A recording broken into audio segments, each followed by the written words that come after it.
Good afternoon and welcome to this regular board meeting on Wednesday, October 5th, 2022. This is our regular board meeting. My name is Joe Buck and I am president of the board at this time. This meeting, I will ask our secretary if it has indeed been advertised as it is supposed to be. She assures me that it is. I would also like to mention that the meeting is being streamed on our website, and so if you are unable to attend and be with us here in person, we're pleased that you're joining us online. I would like to call on Ms. Achenbacher, who is the person who will introduce our students, who will sing the national anthem, after which we will have the Pledge of Allegiance. Would you join me in standing, please?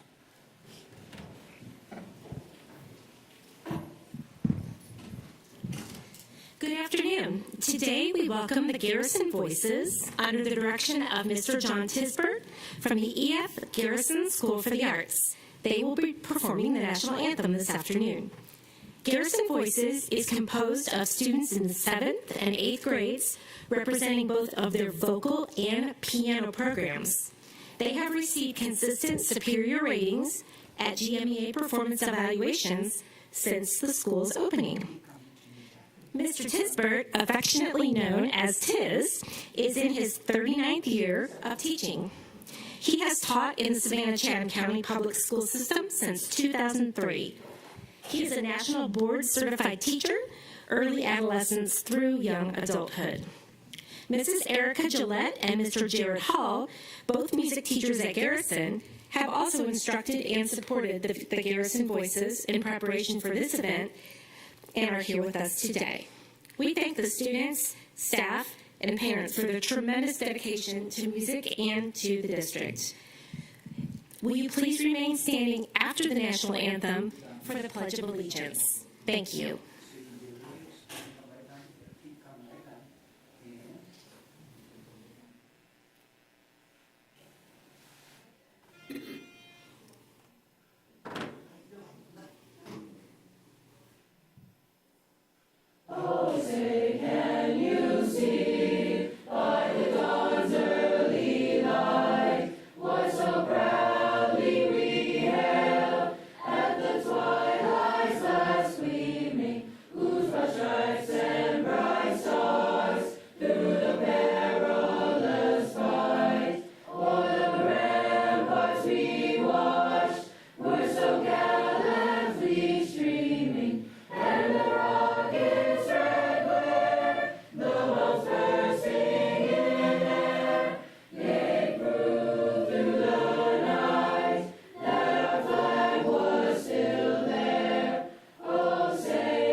I pledge allegiance to the flag of the United States of America and to the republic for which it stands, one nation, under God, indivisible, with liberty and justice for all.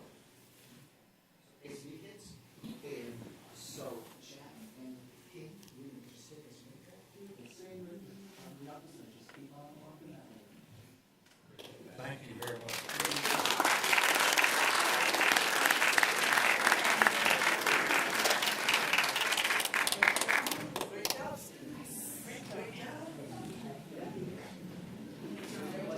Good job. Good job, students.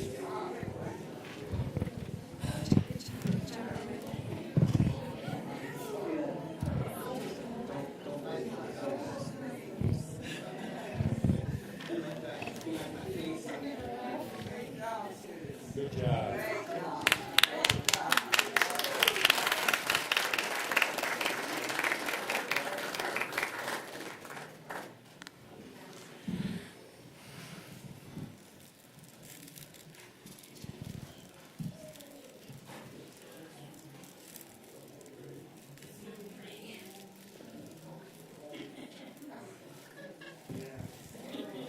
Thank you very much. At this time, I'll call on Dr. Howard Hall for a motion to approve the agenda. Thank you, Dr. Buck. I motion that the agenda be approved with the revision of item 402, death, and item 6.02, request to appear before the board. Is there a second to that motion? Mr. Johnson, second. Any discussion? All in favor of approving the agenda, raise your hands, please. 1, 2, 3, 4, 5, 6, 7, 8, 9. Motion passes 9-0-0. Is there a motion to amend the approved agenda? Yes, I motion that the approved agenda be amended to add item 7.06, resolution, board member Lori Brady, and item 7.07, proclamation, National School Principals Month. I've heard that motion from Dr. Howard Hall. Ms. Hines seconds. Any discussion of that? Hearing none, all in favor of that motion, raise your hands, please. 1, 2, 3, 4, 5, 6, 7, 8, 9. The motion is approved as amended. The agenda is approved as amended. I have, I believe, one announcement. The audit committee will be meeting here in this complex on Thursday, October 27th at 8 in the morning. And it is open to the public. It will also be streamed. Next, it is customary at our meetings that we recognize those employees, or former employees and students who have passed away since the last meeting. Today, we recognize Beverly Oliver, Assistant Academic Officer, Patricia Bola, who taught mathematics at Mercer Middle School, Ethel Worrells, nutrition assistant at Hurd Elementary, Edward Jinks, who had a long history with us in health and PE. He ended his career at Savannah High, but he taught most of his career at Tompkins High School, before Tompkins Junior High School before that. And lastly, we recognize, and there will be a proclamation in just a few minutes, Ms. Lori Brady, who was a valued member of this board for a good number of years, and we mourn with her family her untimely passing. Would you stand with me as you reflect on these lives?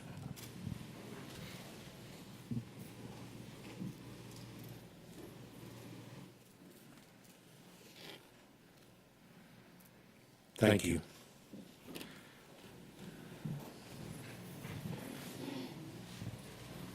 My pleasure now to introduce the superintendent for her report. Thank you, Dr. Buck, officers and members of the board. It is my pleasure to provide a good news report, and we will start with our Student of the Month. Our featured Student of the Month, representing the month of September, is a fifth grader at White Bluff Elementary, a high honor roll student who also holds some of the highest marks on the Georgia Milestones Assessment.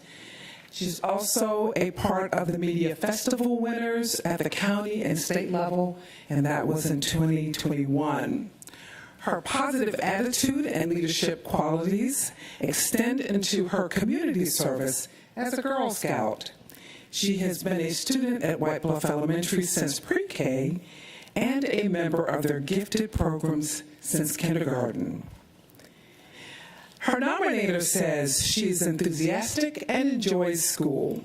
Her positive attitude toward learning is reflected in the exceptional work that she produces. She will be greatly missed as she transitions from elementary to middle school at the end of this school year. Our student tells us, "My teachers and parents motivate me to strive for academic success." Our Student of the Month will be taking home multiple gifts from our community partners, including a gift card from Members First Credit Union, as well as Horn Law. Additionally, she will receive a voucher from Chicken Salad Chick. and I'm going to ask her to share with me for a meal. And she'll have a dozen cupcakes from Jay's Sweet Treats.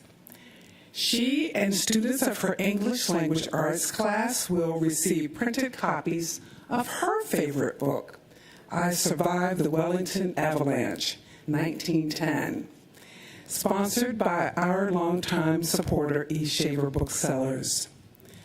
She will also take home a portrait by upscale photography provided by the Savannah-Chatham County Public Schools.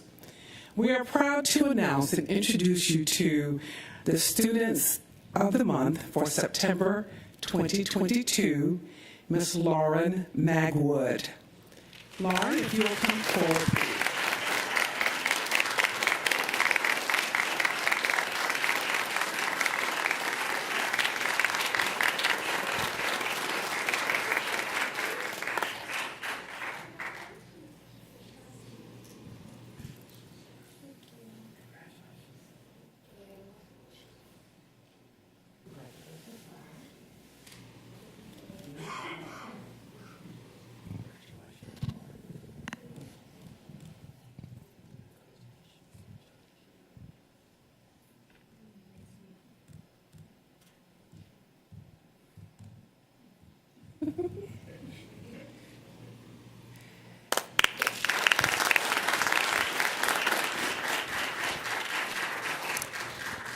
Lauren was nominated by Mrs. Tara Wood, the lead gifted teacher, and of course she is accompanied today by, I at least see her dad and her grandmother.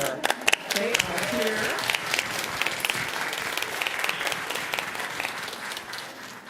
Again, congratulations, Lauren. We are very proud of your achievements, and we are looking forward to seeing how you continue on that path of excellence as you transition to middle school. Very proud of what you've been able to do. Congratulations again. Thank you. Continuing with the good news report, there is a cause for applause today in many, many instances. First, we'd like to thank our frontline workers for their work during the storm. We were very fortunate and blessed to be missed by Ian. A few minor inconveniences, but just want you to join me in giving a big round of applause to those who worked tirelessly to prepare for the storm and to do the minor cleanup that we had.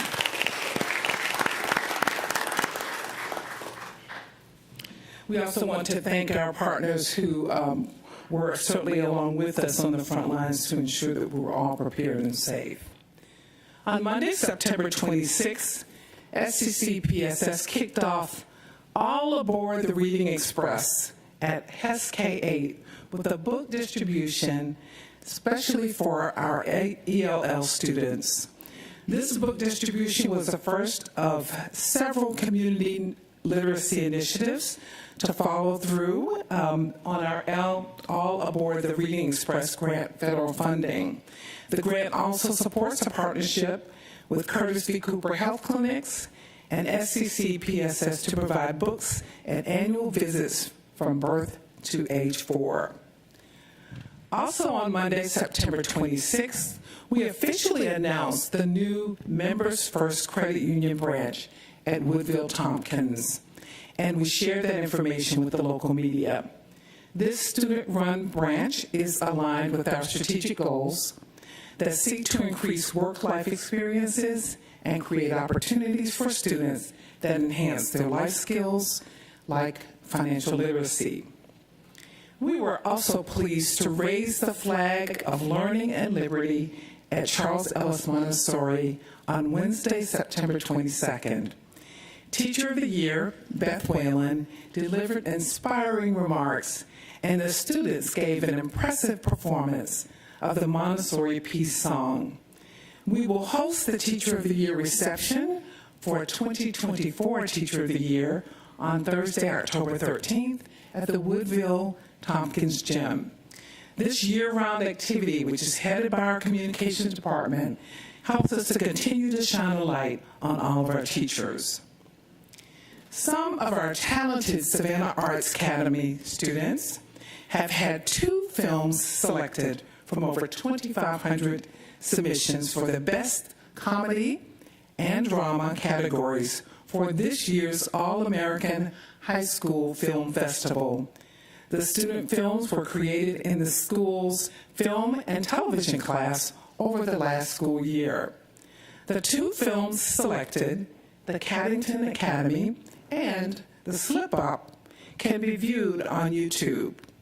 Winning filmmakers in each category of the festival are awarded scholarships and prizes to further their education in the film and broadcast industry.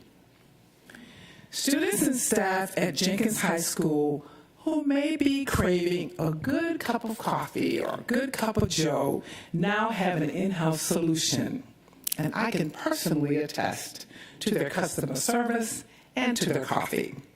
Adaptive students at Jenkins started a coffee shop enterprise called Warrior Joe. Mr. Dean Jones, one of the school's teachers, raised the funds to purchase the professional coffee equipment. Each of the adaptive students have job responsibilities and a work schedule to follow. We'd like to offer a sincere congratulations to our newest entrepreneurs and their leaders. And I will add that they are on the job. They expect you to come and grab your cup of coffee. They also have hot chocolate if you're not a coffee drinker, and the prices are very reasonable. So please make sure you stop by. 9 SEC PSS students representing 3 high schools have earned academic honors from the College Board National Recognition Programs. These national recognition programs showcase academic honors that can be included on college and scholarship applications and connect students with universities across the country, helping them stand out during the admissions process. From New Hampstead High School, Jonathan Wynn. From Windsor Forest High School, Caitlin Christopher. From Woodville Tompkins Technical and Career High School, Danelia Nisbeth, Edward Scott, Jada Hillary, Jordan Williams, Samuel Cuff, and Zoe Simmons. We'd like to offer special congratulations to all of those scholars.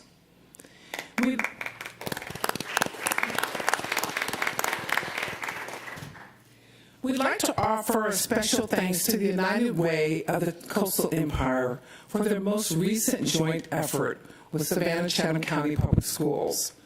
The United Way of the Coastal Empire received the Language as a Missing Link and Missed Opportunity Champion Award by the Sandra Dunnigan Deal Center. Through this award, the Deal Center will be providing educators with toolkits to enhance language development. We are grateful that they recognized our ability to implement the tools that are provided in the toolkit. They commented that the schools have been made ready to implement this toolkit, and they will use the information effectively. And based on the Savannah application, we were one of the most prepared to take this toolkit to the next level and use it within our community. We continue to place heavy emphasis on literacy and reading on grade level. With friends like the United Way, we will be able to showcase those who understand the true meaning of collective responsibility. At this time, I'd like to announce that Mrs. Whalen is unable to be with us today, but Nurse Sowers will offer a summary of the professional Senate meeting that was held at Jenkins High School. And following that, I will ask Dr. Buck, if we can, at this time, when she finishes her report, begin our proclamations. Thank you, Dr. Lopet. Good afternoon, everyone. The Superintendent Professional Senate met at Jenkins High School Thursday, September 15th at 4:15 p.m. Senate members introduced themselves to their small groups by stating their name, school, and one thing that has excited them recently. Members were reminded that participation in the Superintendent's Professional Senate is their opportunity for honest and open dialogue, as well as to have input in decisions that are made at the district level.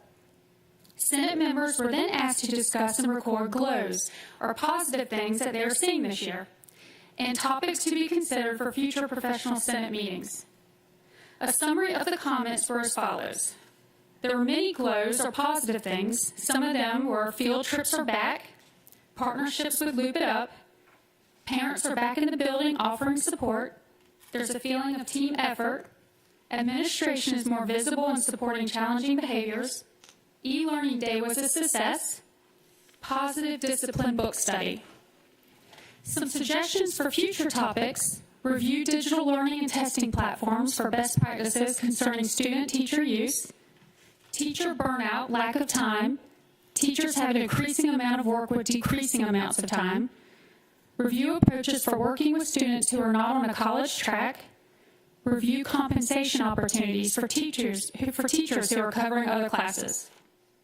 A suggestion was also posed that a burnout prevention group be formed. In closing, Dr. Levette spoke to the Senate members about using this opportunity to share honestly, stating that we cannot work to fix problems that we are unaware of. The budget for this school year has included a 5% cost of living allowance increase for all employees of Savannah-Chatham County Schools. Additionally, the district was able to improve the pay for our lowest paid employees to $15 per hour. The next professional Senate meeting will likely include discussions about next year's school calendar. The meeting was adjourned at 5:10 p.m. Thank you. Thank you, Nurse. We appreciate you, Nurse Sowers. Thank you very much. Moving ahead and moving things around just a little bit, we have several proclamations on behalf of the board for our employees today. And first one is National School Lunch Week. I'm not certain which board member is reading that one. Mr. Johnson. Thank you, Dr. Buck. I actually asked to do this one because those of you who don't know, is back in the day I was in food and beverage and actually had my degree in culinary arts from Le Cordon Bleu. The National School Week Board Proclamation. In recognition of the importance of the SECPSS School Nutrition Program and the dedicated employees who work tirelessly to provide healthy meals to the students of our great school system, the following board proclamation is offered. Whereas the National School Lunch Program has served our nation admirably for more than 76 years through advanced practices in nutrition education. And whereas the National School Lunch Program is dedicated to the health and well-being of our nation's children. And whereas the National School Lunch Program has been joined through the years by many other excellent child feeding programs to support the importance of nutrition education and awareness as a means to highlight the value of school nutrition programs. Now, therefore, be it resolved that the Board of Public Education for the City of Savannah and the County of Chatham does hereby proclaim the week of October 10 through 14, 2022 as National School Lunch Week, and encourages all residents to join us in this recognition in hopes of achieving a more healthful citizenry for today and the future. You've heard the resolution from Mr. Johnson. Is there a second? Second by Dr. Hoskins Brown. Any discussion? All in favor of approving the resolution, raise your hands, please. 1, 2, 3, 4, 5, 6, 7, 8, 9. Motion passes 9-0-0. Mr. Catchmore will read a proclamation on school bus driver appreciation, bus safety and transportation. Oh, I'm sorry. I was supposed to have nutrition people come forward. Come forward. I forgot.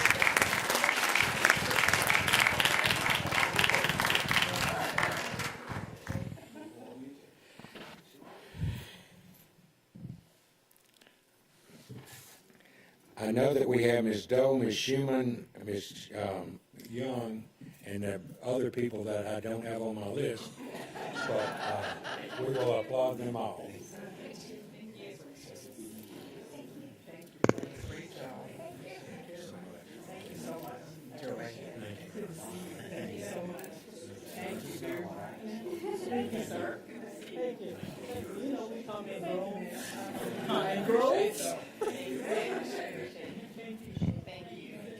Thank y'all very much. In person.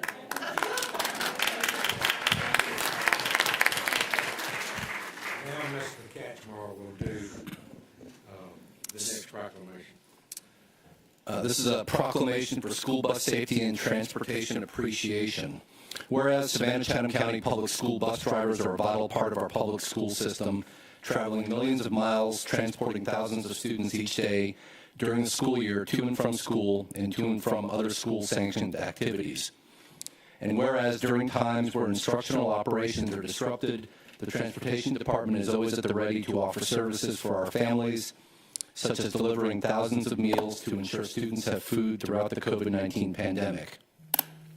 And whereas Savannah-Chatham County Public School bus drivers are committed to professional development and training to improve their knowledge and skills to ensure the safety and well-being of students and of other drivers who share the state's roadways with school buses. And whereas drivers, trainers, support staff, dispatchers, and mechanics in the transportation program have compiled an outstanding safety record in Savannah, Georgia. Now, therefore, the Board of Public Education for the City of Savannah and County of Chatham does hereby proclaim the week of October 17 through October 21, 2022 to be observed as School Bus Safety and Transportation Appreciation Week in recognition of the contribution drivers and other school transportation staff make to our public education system. And it is fitting that we set aside a special time to commend these dedicated citizens, and we encourage all citizens to recognize school bus drivers and support program staff for the services they provide. Mr. Cashmore has made the motion. Is there a second? Second by Dr. Howard Hall. Any discussion? All in favor, raise your hands, please. 1, 2, 3, 4, 5, 6, 7, 8, 9. Motion passes 9-0-0. We have representatives from transportation who will be coming forward also.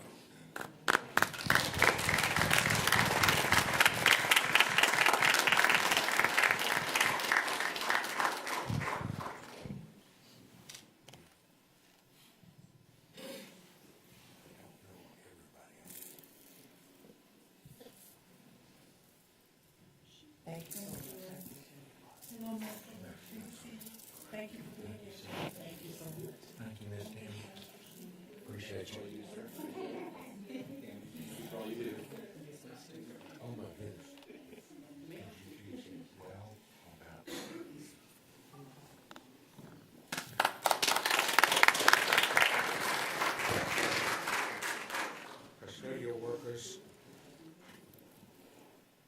Custodial workers, I'm not sure.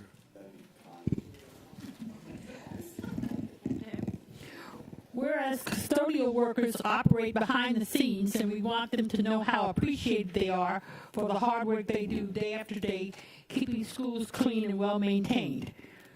Our educational support professionals, who are custodial workers, provide a clean environment for students to learn in, while those in maintenance departments provide safe surroundings for students and staff alike. Therefore, be it resolved that we, the Board of Public Education for the City of Savannah and County of Chatham, do hereby recognize with the rest of the nation October 2nd, 2022, as the National Custodial Workers Recognition Day, and encourage all citizens to join us and celebrate their work and daily contributions all through the month of October. Dr. Joseph Buck III, Board President, M.A. Levette, Superintendent. Heard the resolution made, seconded by Ms. Hines. Any discussion? Hearing none, all in favor of the resolution, raise your hands, please. 1, 2, 3, 4, 5, 6, 7, 8, 9. Motion passes 9-0-0. I believe we have someone here.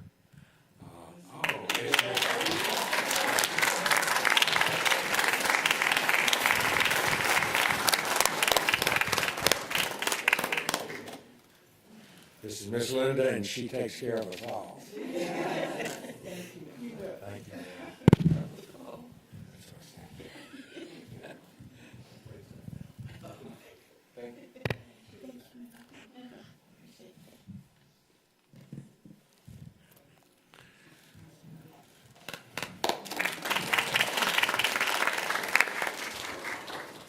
Next, National School Principals Month. Dr. Howard Hall, please. Thank you. As a former teacher, I understand what it's entailed to work for a principal, the work that they do, and also as a former Title I program manager, I understand the hard work that they do working with them. So the board seeks to pay tribute to all school principals for their noteworthy influence on the success and well-being of our nation's students. Whereas school principals are employed to help students reach their full potential, and whereas school principals are dedicated to helping students explore their abilities, strengths, interests, and talents as these traits relate to career awareness and development, and whereas school principals help parents focus on ways to further the educational, personal, and social growth of their children, and whereas school principals collaborate with teachers and other educators to lead our schools and create positive learning communities that help every student discover their full potential and realize their goals. Now, therefore, the Board of Public Education for the City of Savannah and County of Chatham does hereby celebrate all school principals, and we ask our entire community to join us in recognizing the month of October 2022 as National School Principals Month. On behalf of the Board of Education and Savannah-Chatham County Public School System, we extend our sincere appreciation for every school principal in our school system across this nation. Dr. Joseph Buck, Board President, Dr. Ann Levette, Superintendent. Heard the resolution from Dr. Howard Hall. Mr. Johnson seconds. Any discussion? All in favor, raise your hands, please. 1, 2, 3, 4, 5, 6, 7, 8, 9. The motion passes 9-0-0. And I believe we have 4 of our principals with us this afternoon. Mr. Butler, Derek Butler from Islands, Kim Newman from Hess, Yvette Wells from Hodge, and Elena Curry from Hurd.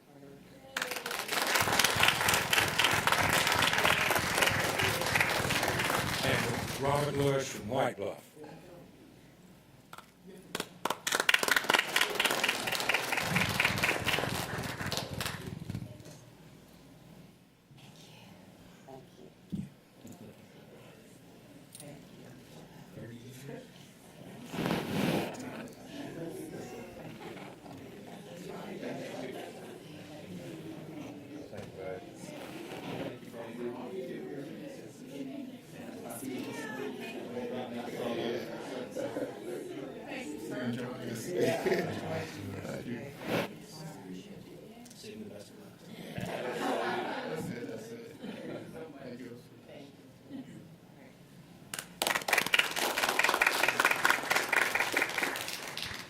And the last resolution is in memory of our former District 6 school board member, Lori Brady, and Dr. David Brinkman, who is the present District 6 rep, will read that.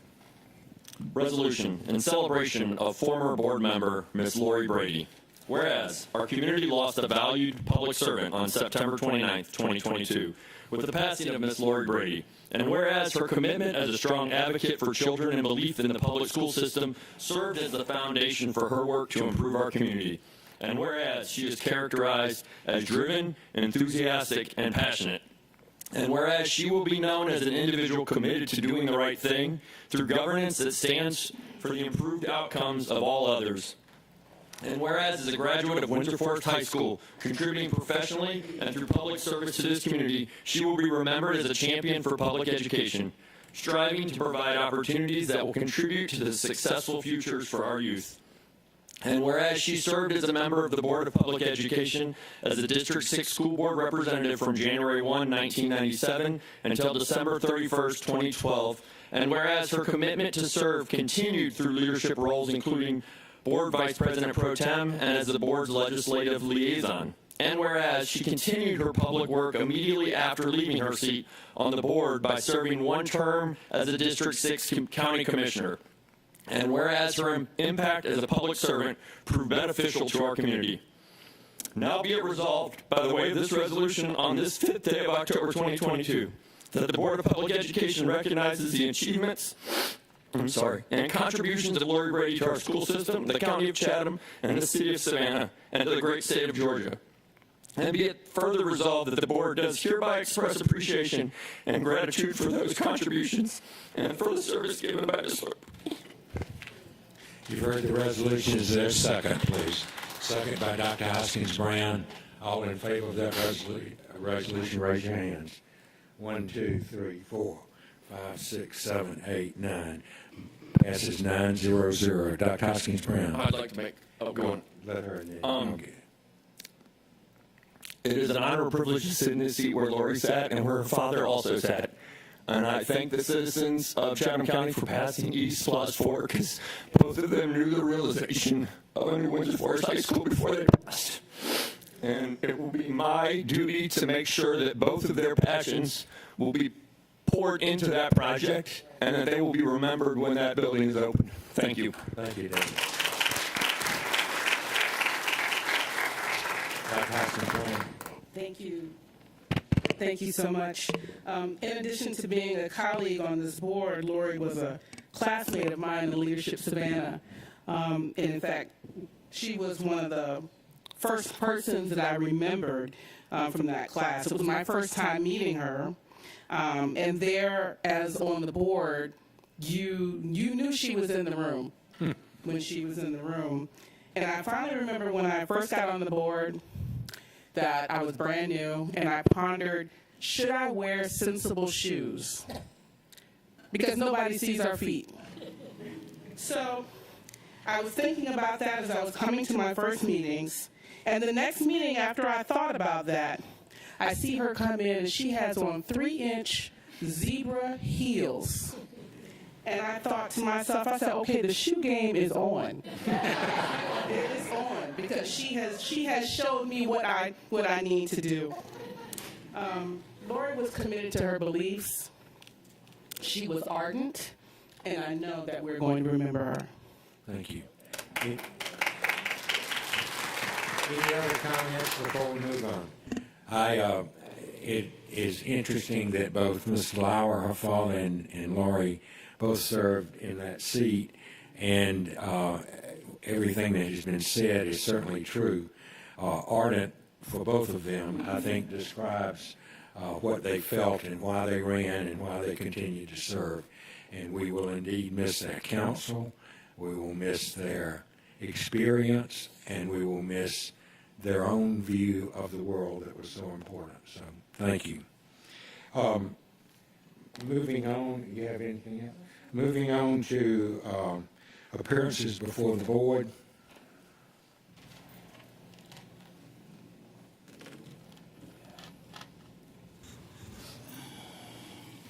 Good evening. I'm Corporal Michael Hollis with Campus Police. Please remember the most useful comments are those related to matters of policy over which the board has jurisdiction. Speakers have 4 minutes in which to speak. At the discretion of the board chair, the time may be lessened due to the number of speakers signed up and the agenda of the meeting. All comments shall be made in a professional manner, and that is a professional manner that is not disruptive to the meeting. Guests should avoid name calling towards staff and board members and should avoid profanity. Please follow the instructions of the board chair who presides over the meeting. The board chair reserves the right to call anyone out of order who violates the rules of public appearance. The board further established the rules of conduct in accordance with OCGA 20-2-58C3 through board policy BCBI public participation in public BC board members decorum in board meetings. We appreciate your interest in the work of our school system, and guests may leave a printed copy of their notes or supportive material for the board. Thank you, Corporal. As we proceed with having public appearances, 2 things I would like to say. I wanted to reemphasize that indeed, if you have a printed handout, you can get it to Corporal Hollis, and we will see it on the board. I'm sorry that I had to cut from 5 to 4, but because of the number of speakers today, I felt that necessary. The last thing I would say is it had always been customary for speakers who made appearances before the board to tell us what specific agenda item they were speaking to, so that they could speak at the time that that was actually being considered. it is not a requirement that you do that, but there are several of you who I know are speaking to particular items that later in the board meeting will be voted on. If you would rather wait and speak at the time of the consideration, just if I call on you, say, I'd rather wait and speak on that item. It is not a requirement, but it perhaps has more meaning because you've just heard the resolution about what we are going to talk about in that particular case. So just be aware of that, and that is your own prerogative. The first speaker I have for 4 minutes is Ms. Miranda Bronner, and I believe she's talking about students' right to learn.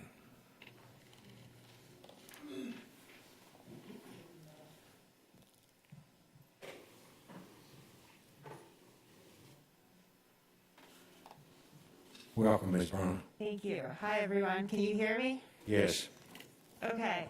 I am here to speak up on behalf of our students' right to learn and our teachers' right to teach history in an inclusive manner and in a way that addresses the facts instead of trying to censor the teaching of history like the Georgia State Legislature is doing. The Georgia Legislature recently passed their HB 1084 and several other bills that are trying to suppress the open discussion of history.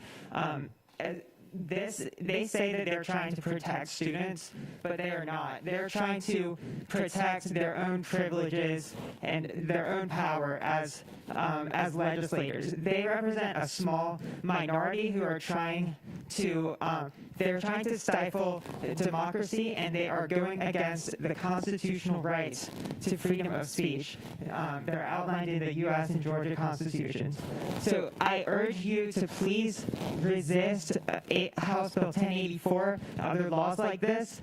There will be pressure from the Georgia legislature to try to get you to comply, and I need you to actively resist.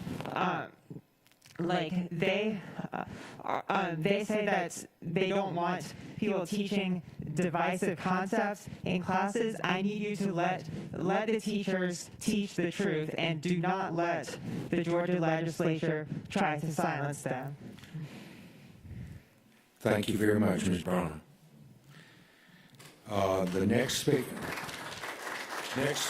is Demita Safford. I believe I may be mispronouncing. Come out, Ms. Safford. Good afternoon, everybody. Good afternoon. Thank you for allowing me to speak today. I wanted to come here to make sure that we are focused on why students are in school, and those 3 reasons are reading, writing, and arithmetic. And so I'm bothered by images and verbiage that I've seen recently regarding our children and being involved in our libraries. And so I would like to start with a scripture, and it's Luke 12:48, which says, "To whom much is given, much will be required." As the Board of Education, you all have accepted the great task, privilege, responsibility to be good stewards over the learning standards, principles, classroom materials that shape Savannah Public Schools. After learning that this is not the first time that this type of information has been found, I'm somewhat in question of where our integrity is and where our convictions lie. These are children, and I'm concerned about that. Healthy educational progress and personal development is being absolutely stymied by this type of material. And, I guess the point where I'm at with it is that there was a lack of swift reaction in this to remove those items from the schools. I'm not sure why that didn't happen. What I read and saw wasn't curriculum or education. It was a brazen introduction to pornography. These are school-age children. So one question I have is, and I know I won't get the answer today, but it bothers me. I need to know, who is responsible and accountable for choosing, accepting, and purchasing reading materials in schools? What process is in place to filter what books get to our shelves? For starters, I believe that, just for starters, certain book authors need to be banned, because I'm pretty sure that they're repeat offenders in putting this stuff into our school systems. They should be banned. The Pledge of Allegiance clearly says, one nation under God. I'm not here to pose a debate about church and state or politics, but I am here to strongly convey that our policies and standards need to align with God's policies and standards. God is for the protection of our children and keeping them safe from irrelevant books that can harm them. Whether you believe in God or not, sex itself has serious consequences when carried out with ignorance or blatant rebellion. So when we don't stop things like this from happening to our children, they're more quick to succumb to increased unsafe sexual activity, unwanted teen pregnancies, low self-esteem, possible rape, even suicide. So while I do realize that it's not the school's responsibility to raise children, I do believe there can be more vigilance with book selections at school. And with that vigilance, a greater level of accountability and transparency on those who choose the books. So it's my hope that you will commit to keeping an eagle eye on what comes into school libraries. More importantly, who allows this type of reading material to come into the school libraries and classrooms. So I want to say with no shame that God is watching what is happening with the situation, and He places great value on children. He will hold individuals accountable who open the door to toxic filth like this, and so will we.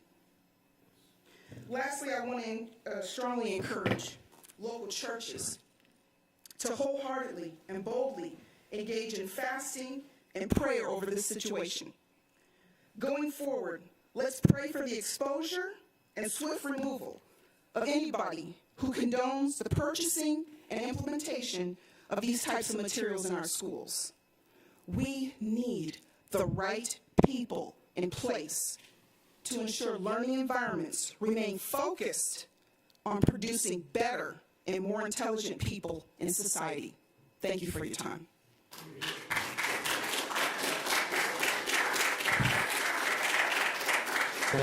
Thank you, Ms. Safford. The next speaker is Mr. Swain, and he was going to talk about the new policy on sex education. Do you want to wait and speak as we're considering that, or do you want to take your 4 minutes now? I would rather do that right now. Okay, sir. Come forward. Thank you all very much. Can y'all hear me? Yes, sir. Good. Okay, thank you very much for having me here. I'm Andrew Swain, a longtime resident. This is my home, Savannah, Georgia. And in fact, I attended this school right here in this very room. Used to run the school projector when we'd have classes. That was back in the late 50s. I have a lot of respect for education and our leaders the school teachers, they mean a lot to me. We're under assault right now, and I go along with what she just mentioned. It's very critical that we take on this issue. It's going on all over the nation right now. Other states are adopting it, and we're finding evidence that sexual harassment, sexual training, sex education training is going on, and it's really perverting. It's perverting a lot of our children. They're way too young. They're not mature enough to understand some of this information. We need to focus on education, the basic education, math, reading, history, science. And this has been said many times before. I'm a Christian, and I believe in God. I believe in the principles that was laid out in the Holy Bible under Holy God of Abraham, Isaac, and Jacob. And we have to hold on to these principles. We can't let them go. That's the bedrock of our country. It's what made our country what it is today. And we're losing sight of it. And we've just got to stay focused. And I know that each and every one of y'all would not want their children to have to see some of the stuff that's going on right now. And I don't want any of this to go on any further. I ask that you search your conscience and pray, talk to the Lord about this, and try to address this issue very rapidly. It's got to be, we can't hide our face to this anymore. It's very serious, and I pray that you'll do so. And I thank you for this time. And I pray for all of you. Continue to do your good work. Thank you, In Mr. Jesus' Swing. name we pray. Thank you. Amen. And thank you. Thank you, Mr. Swing. Next speaker is Ms. Bounds, about a student concern. And Ms. Bounds, are you still here? Is Ms. Bounds here?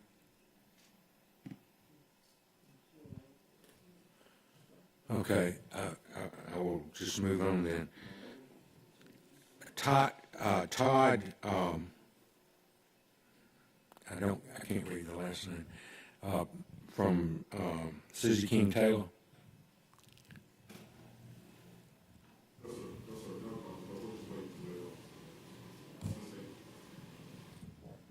Oh, later, okay. And so will Ashley Parker, is that, the two of you together? Okay. Next, Mr. Grooms, Thomas Grooms, please. Welcome, Mr. Grooms.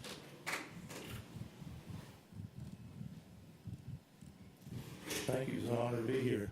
Let the record reflect that my name is Thomas Lafayette Grooms III, fit go by Tommy. I'm a native Savannah, retired United States Air Force veteran, homeowner, taxpayer. And I want to commend and thank each of you board members who have volunteered and run for the office and are serving, and hopefully are serving honorably as well. Dr. Ann Levette, I have questions about. I have three things I want to address. First and foremost, I want to address the fact that I abhor the format and the way you set this up, and the fact that you allow us to speak, but you do not allow us to get any feedback immediately, one-on-one, face-to-face with each of you, eyeball to eyeball.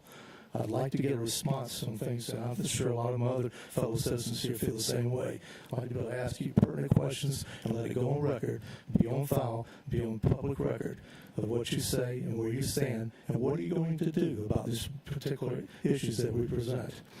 One of the things that I want to speak about first and foremost is something that happened a couple of years ago when we began the destruction of my high school. I graduated from Jenkins High School, class of '69. We have other members here that graduated with me in the audience today. I went to the school when they were deconstructing it and walked through it, and I was alarmed at what I saw. They were tearing the school down, but there were still not only books, but there were desks and all kinds of things like televisions and other mass media equipment there throughout the school. And I saw people who had shirts on that said Board of Education, shirts, black shirts and all said that. But they were taking things and putting them in their personal cars and taking them away. So they told me this was going to be bulldozed in. And then I walked into the loggia, and that sacred loggia for me and for other fellow high school students who graduated from there. And what we saw was the case that held all of the trophies from previous years from all of our people from Jenkins, and most of the trophies were broken up. I cannot believe that. They were thrown out on the floor. There's a box with someone sitting in, but most of them were broken to pieces and all. And I couldn't believe that. I thought, why were these preserved for the future? And what were these employees that were being paid with our tax dollars stealing and taking things out of the school and putting them in their own personal cars to take home, when these things could have, as well as the books and the desk and all, could have been sold on the internet or could have been given to daycares and used elsewhere. I request and demand that you all look into that and give us a response back and let us know what's going to be done in the future by these schools. When you deconstruct these schools, all the materials and things in these schools should be put to good use somewhere else, not just bulldozed in and thrown away. I did go collect up some of the old bricks, a couple of the old bricks, just for memorabilia for myself. My sister graduated from there, and some other friends who graduated as well. But I want to address that. The next thing I want to address is this issue about the books. We're not getting pertinent. People are talking about, I hear 1 minute left, the books in the school and the libraries.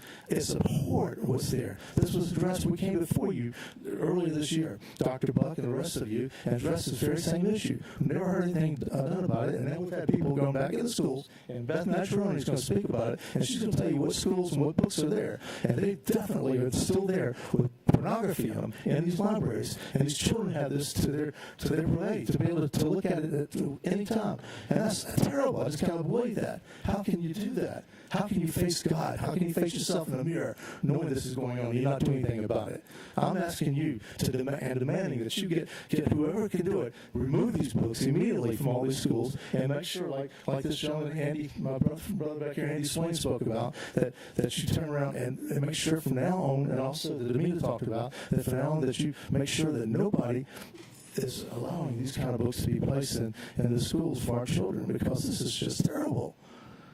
Please consider that. Please do it. I'm demanding it as a citizen, as a taxpaying citizen.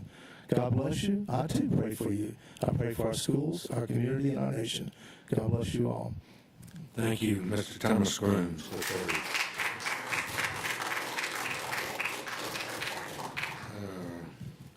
Cheryl Gay, books.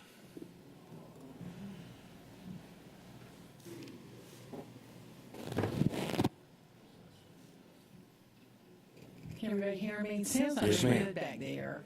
I'm sorry. The sound's not very good back there. I guess it's not good for you either. No, I can hear you. Oh, I okay. just didn't hear what you Okay. said then.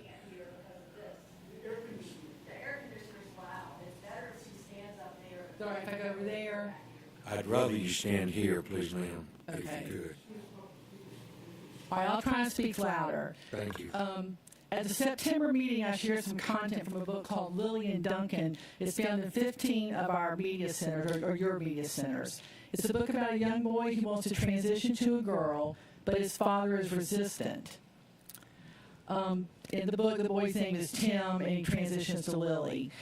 Lily asked his father why he changed his mind about allowing his son to take blockers, and the father says, "The counselor asked me if I wanted a dead son or a live daughter." So keep that phrase in mind. Last week I was at a conference and I heard a young girl, Chloe Cole, speak. She had transitioned to a boy. Chloe said she'd always struggled with relationships. She didn't quite fit in. She was socially awkward. So she became convinced that she had gender dysphoria and decided that she really was a boy, and then was led to believe that transitioning would solve all of her problems. At age 13, she began puberty blockers and eventually moved on to testosterone injections. At 15, she had a bilateral mastectomy. Within a year of her surgery, she realized she'd made a huge mistake and began the process of detransitioning back to her biological sex. but it wasn't simple and it was not reversible. At this conference, Chloe shared some of the graphic details of her current post-transition medical status. So a few of the things that she's suffering from now: permanent damage to her urinary tract system. She told us, and this is kind of graphic, she described regularly passing blood clots in her urine during hormone treatments. She suffered damage to other pelvic organs and now has unknown future fertility. She also has significant medical issues resulting from the grafts done at the surgical site. So she said, how did the doctors convince her parents to let her transition? They told them, would you rather have a dead daughter or a living son? Which brings us back to Lily and Duncan, the book I referenced earlier. That's the argument. The argument made to Chloe's parents is almost verbatim the argument that's presented to Lily's father in the book Lily and Duncan. But it's a strong man's argument. It's not either transition or commit suicide. It's intellectually lazy to present such a complex situation in stark black and white either-or terms, especially when we're dealing with children whose brains are still developing. We don't let minors enter into binding contracts because we know they don't possess the maturity to make decisions of that magnitude. But yet some people are trying to say they're capable of deciding to have irreversible, gender-altering surgeries. There's another book in the system, George by Alex Gino. It's sometimes retitled as Melissa and later publishing, so you might find it as George or Melissa. But it presents hormone blockers as a consequence-free panacea. George is the story of a fourth-grade student who suffers from gender dysphoria. It's found at Hess, Godley Station, Gadsden, Coastal, Southwest Middle. And this is a quote from the book, George, Melissa. A boy could become a girl. She had since read on the internet that you could take girl hormones that would change your body, and you could get a bunch of different surgeries if you wanted them. This was called transitioning. You could even start before you were 18 with pills called androgen blockers that stop the boy hormones already inside you from turning your body into a man's, end quote. That's in George/Melissa. These young adult books that glamorize gender transitions while minimizing or admitting the serious long-term consequences of taking these blockers are guilty of spreading misinformation. So back to Chloe, I'll end with her. At the conference, somebody said, so why she decided to go public? Because a lot of this was very embarrassing personal information. And she had a very simple response. Because this is wrong and it has to stop. This girl has exposed her whole life to the country because it's wrong and it has to stop. Thank you. Thank you, ma'am.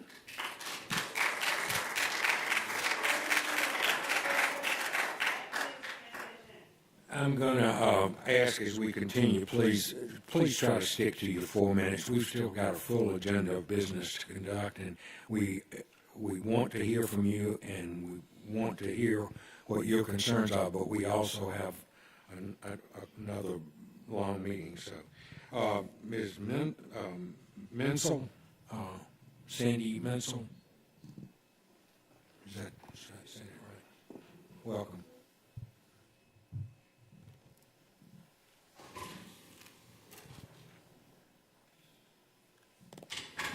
It is good that the Board of Education expects more involvement from the community. You are in these positions of authority as representatives of the community. My comments are representative of many, and we understand how we need to be paying much closer attention to the board's actions. I am focusing my comments on the sexually explicit material/pornography that currently exists within the system, from the high school level down to the elementary level. The dialogue in this material should make adults blush, and the pictures are disgusting and explicit. They are pornographic, meaning they do not serve an educational purpose for school children. Let me focus on one problem. We are seeing a rising problem of pornography addiction in teens. The negative effects of pornography addiction are even greater in teens because their brains are more susceptible to the overload effects that come with continued exposure. This will come as no surprise to any parent or teacher that the teenage brain is dominated by areas associated with pleasure, reward, and emotional response. This explains the emotional roller coaster we see during puberty. Science and biology explain the dreaded teenage years, and that knowledge helps us to understand, educate, and guide children, and they are still children, during that volatile time in their lives. Knowing the vulnerability of the minors under your care, shouldn't the adults in children's and teenagers' lives do everything in their power to limit exposure to obscenity and pornography at this vulnerable point in their brain development? Yes, inappropriate content is readily found on the internet. Our TVs and streaming services are cesspools. All the more reason to make our schools and our media centers a haven from exposure to obscene and pornographic material. Right now, I could read sections of this pornographic material to make my point. However, according to the board's rules for public comment, speakers should, and I quote, avoid using profanity, and speakers are to stay in the rules of civility. By stating this, the board understands that you know some content is right and wrong. I would not be able to stay within the rules of civility reading this content out loud. If this forum cannot bear to hear an adult reading portions of this controversial material, how can the Board of Education then turn around and not only accept but support pornographic material made available to the developing brains of students and parents that have been entrusted to your care? This trust includes making sure what is presented passes what I call the squirm test. Most of us instinctually understand sexually explicit material is not appropriate for children. Here's the squirm test. Would you read and share this controversial material to your own children and grandchildren? I saw the really great pictures of people reading to the students. Would reading this material out loud to that group of students make you squirm? Unless there's a very clear educational reason, the squirm test will be a pretty good indicator of whether material is appropriate for minors. This used to be known as common sense. Board members may not have direct responsibility for this material, but there are others in the room who do possess the power to change this. And to the board members, you do have the ability to attempt to influence the people who have the authority to limit and remove this type of material. The use of pornographic material is harmful to children and does not serve an educational purpose, which are listed right there on the wall, your mission and vision. The district scorecard with teaching math, science, and reading informs us that that is what should be emphasized. Thank you, Ann. Thank you, Ms. Missel. Ms. Brittany Brown. Welcome, Ms. Brown. Thank you. I appreciate you guys allowing us to speak and kind of voice our opinions on some of the things going on in the public schools here. I also would like to talk about the pornographic books that are in our school.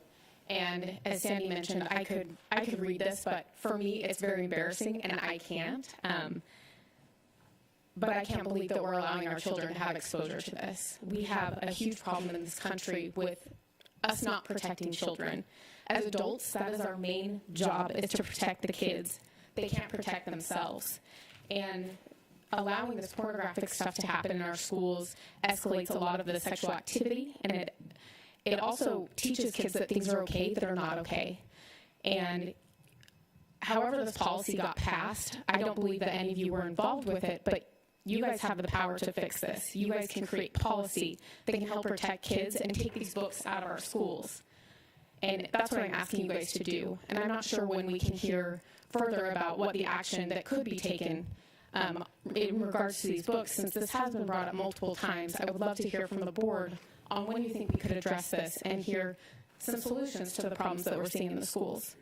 Thank you so much for your time. Thank you, Ms. Brown. Next is Broderick. Deb Broderick. Welcome, Ms. Broderick. Thank you. And thank all of you for being here and giving us this time to speak. I know we have the right to have this time, but we appreciate your civility. I would like to, a lot of the things that I wanted to say have already been said, but I would like to say in reference to OCGA 20-5-2, that was espoused by our officer in the room. I describing the actions and the decorum of this body and of the speakers here, I find that to be a very notable guideline to follow in order to promote civility and common sense order. I would then request the exact same of you and of Georgia School overseers, of the administrators, of the librarians, of the teachers, and of any kind, teachers of any kind, excuse me, and any time there is an audience, a teacher that has an audience of young, impressionable children in front of them as a captive audience. I bring this up because not only do I find it reprehensible that we have this built in the schools, but this is about the 6th year. We brought this up 6 years ago. Rob Taylor had a big paper that he brought in for you, and we spoke on this at least 6 years ago. It has only increased and gotten worse. So there is a fall down somewhere. I realize, I know where the power lies, and I know who doesn't have the power. But what they have been saying, I'm going to reiterate, that this is simply got to stop. It has got to be obliterated. It has got to be taken out of every school. Now, I'm bringing this up for a second comment. I don't know if many of you read about this, but in Georgia, we now have Drag Queen Story Time. It was presented in Columbus, Georgia. All right. We do not want that in Georgia. We do not agree with that in Georgia. It is immoral. It is not right. It is not for the functioning brains of our children. If somebody wants to participate in that, they can have a party in their own home. And the folks that want to see it can go there. Do not expose the majority of the people in this nation, in this state, and this county to this. Now, I realize it's not Savannah. Not yet. Not yet. So I'm going to give you a suggestion before that should even come this way. Nix it. Stop it. It is, thank you. It is, I implore all of you to do everything that you can to stop this. There is no excuse or twisted amount of wording that you can put out there that's going to make this right. And as it has been said before, you may not think that we can do that much, but there are many, many, many, many, many of us that are not here today that stand with this. It will not prevail, and if you should override all of us, God Almighty is coming, and He is very disappointed at this. So I implore you to do everything that you can to stop this, get this out of our schools. It is not a form of education. But thank you for the hard work that you do, and just remember, we will not back down. We will not give up. Thank you, Ms. Broder. Ms. Vicki Bradley. Welcome, Ms. Bradley. Hey, thank you all. My name is Vicki Bradley, and I spoke last month on some of the books, and basically I agree with what most of the people have said who spoke before me, and they've kind of taken what I was going to say. But I am going to read some excerpts from one book. I thought last month was bad. This is even worse, and I do apologize again. And I really apologize because y'all should be mortified as well. My child's former principal and former AP are here, and I apologize to them. This is from Me and Earl and the Dying Girl by Jesse Andrews. According to the Chatham County Digital Library, this title is currently found at the following schools: Islands, Johnson, Jenkins, Savannah Arts, and Windsor High. Page 32, Greg's inexplicable boner is in full retreat. Page 59, I'm sorry, are you going to eat her Pussy? Page 60. Yeah, Earl, I'm going to eat her P-U-S-S-Y. Huh? Do you even know how to eat P-U-S-S-Y? Not really. Papa Gaines never sat you down and said, son, one day you're going to have to eat the P-U-S-S-Y. Remember, our minor children are reading this. These books that are still being allowed to be housed in our public school libraries. I'm not even going to read. This is just so bad. I'm just going to go to page 73. Suggest that you habitually masturbate all over pillows. Would you like your 14-year-old reading this at home to you? Look what book I got out of the library, Mom and Daddy. I would not. Page 74. Yo, Pa Gaines drove me to Whole Foods, so if you need some funky Vlasic pickles relish for that P-U-S-S-Y, just holler. I could keep going on and on. As one board member told me when I called them, they said it's taken out of context. This is just a few pages. It's not even all the ones. I'm not even going to read all the ones that are on the sheet. This is just embarrassing. And as they said, you know, the fact that the board has not done anything about this, that you're still silent on this issue, to me is a clear indication that you support this. Maybe it's not something that you, the board members, can do here, but you can talk to people who do have the authority and can get these books out of our school. So, and I know some of you have stated that you're all right with minor students reading these books, but for those of you who aren't, please voice your concern, speak up, and take action, whatever action it is that you can take. As I've talked to people in the community, I didn't realize what content were in the books when I had first heard about this. And after looking at it, I was just appalled. And when I've been talking to people and show them excerpts like this, they are appalled. Parents need to know what is in the school. And please, I beg of the board to please take some action on this. Thank you for your time. Thank you, Ms. Bradley.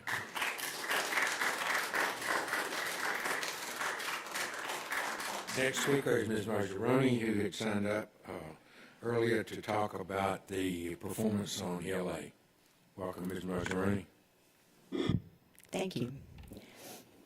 I speak to you today as a retired teacher who was credentialed in Virginia in supervision and leadership, who has a master's degree in reading education and was certified by the Ohio State University as a reading recovery teacher. I ran an elementary school reading program for 5 years and taught the most underserved Title I students for 6 years as a reading recovery teacher. I know reading history, theory, neuroscience, and instruction. Under Section 9 of today's agenda, 2 PowerPoint presentations are attached which speak to Goal 1, student success, academic achievement, and life readiness.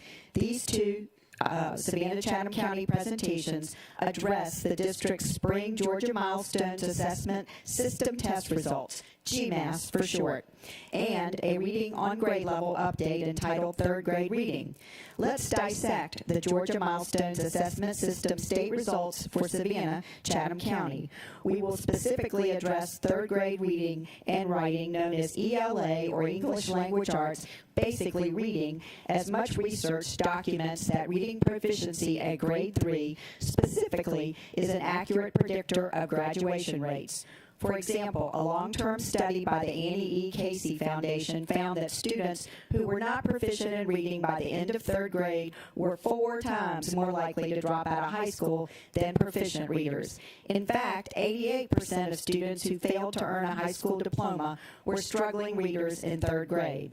The GMAS report put out by the State Department of Ed identifies for Savannah-Chatham County that only an average of 24% of all grade 3 students were proficient in reading or better at the end of 2022 when the spring GMAS was given. The definition of a proficient reader is, quote, prepared for success, according to the state. However, in the GMAS PowerPoint that is attached to the agenda and may be shown today, Savannah-Chatham County doesn't quote that fact. Instead, they combine the category of developing learner with proficient learner to artificially increase the percentage. Developing learner means that a student is only partially proficient and requires academic support, or in other words, is below grade level and only one step above the category of beginning reader. They also combine grades 3 through 5 to obscure the grade 3 predictive data. Have you noticed these days that when the data doesn't support the narrative of an institution or agency, they change the definition? Apparently, the superintendent, who received an early renewal of her contract this summer by board approval, and the head of marketing, Kurt Hediger, who received a $16,000 bonus, find this a very useful tactic to manipulate a cover-up of the truth about the lack of Savannah-Chatham County reading proficiency. What are they trying to cover up by changing the definition of reading proficiency to include mostly below grade level readers, known as developing learners? For starters, only 14 elementary schools out of 35 can boast of having as many as 30% or higher of their third grade students proficient or better in reading. 4 elementary schools, under 7% of their students are scoring for proficient or better. The slide deck references a comparison group of schools chosen by Savannah-Chatham County against which to benchmark its performance. Per the School Digger site, the ELL comparison districts referenced in the deck and used by Savannah-Chatham are all low or lower performing districts than Savannah-Chatham, which is currently ranked 149th out of 181 school districts in the state for ELA performance. Why aren't we using Effingham and Bryan counties? When are we going to stop using poverty as an excuse rather than finding ways to bring success to these students?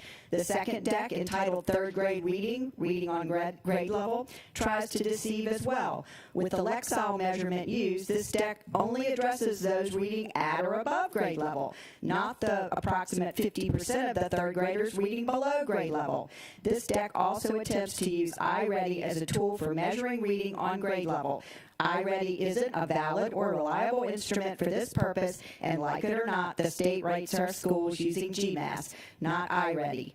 To conclude, while it is notable that the district, according to the third grade deck, has created a literacy task force and the instructional and key strategies referenced look sound, true change will only come when Savannah-Chatham County is brutally honest in its own assessment of the current status of its student body, raises its expectations for all of its students academically and behaviorally, executes at the highest level of teacher performance, and uses measurable goals tied to academic performance for its superintendent's performance appraisal. Thank you for your time. Thank you, Ms. Rosalinda. Our last speaker is Mr. Roman, please. Welcome, Mr. Roman. Good afternoon. My name is Peter Roman. I'm going to stand. I came to talk about freedom and liberty and how we need to teach it in our schools. First, I want to address the matter of I have the right of free speech given to me by God and guaranteed me to the U.S. Constitution.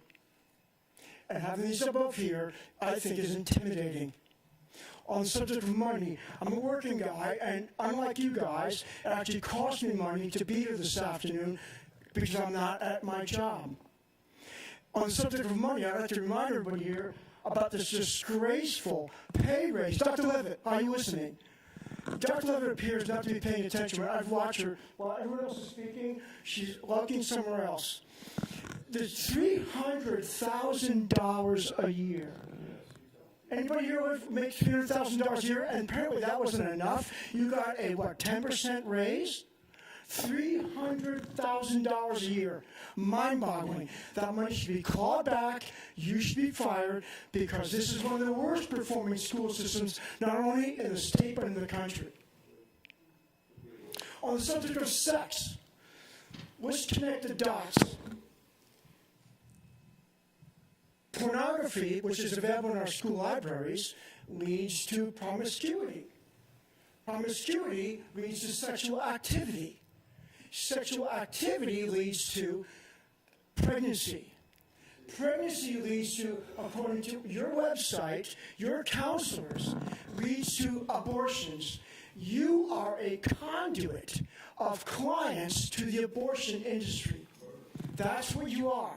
You have a vested financial interest in promoting your perversion and your promiscuity to encourage sexual activity by youngsters. It's about money. On the subject of perversion, this should be the policy of the school system, to teach the truth about sexuality. The word transgender is a made-up false word that means nothing, and that should be taught in schools. It is impossible to change your sex. Have you ever heard the mantra of which follow the science? Your sex is not determined by body parts, which can be changed because of modern science, modern medicine. It is determined by your 23rd set of chromosomes. You either XX or XY. Those chromosomes are in every cell in your body except for one type of cell. Who here can tell me what type of cell that is? This is biology 101. Your chromosomes are in every cell of your body except for your red blood cells. Red blood cells do not have nuclei. Therefore, there are no chromosomes in your red blood cells. You need to teach the truth about transgender. There's a man named Walter Heyer, H-E-Y-E-R. H-E-Y-E-R. He has an organization and a website called Sex Change Regret. You need to bring him here and talk to the student body. We should not be teaching perversion. We should not be teaching sexual activity to youngsters. That should be the policy of the school system. On the subject of liberty and freedom, this school system needs to adopt a curriculum that teaches freedom and liberty for all. Teaches our founding documents. Our students, the vast majority, when upon graduating high school, know almost nothing about the Declaration of Independence, our Constitution, and our Bill of Rights.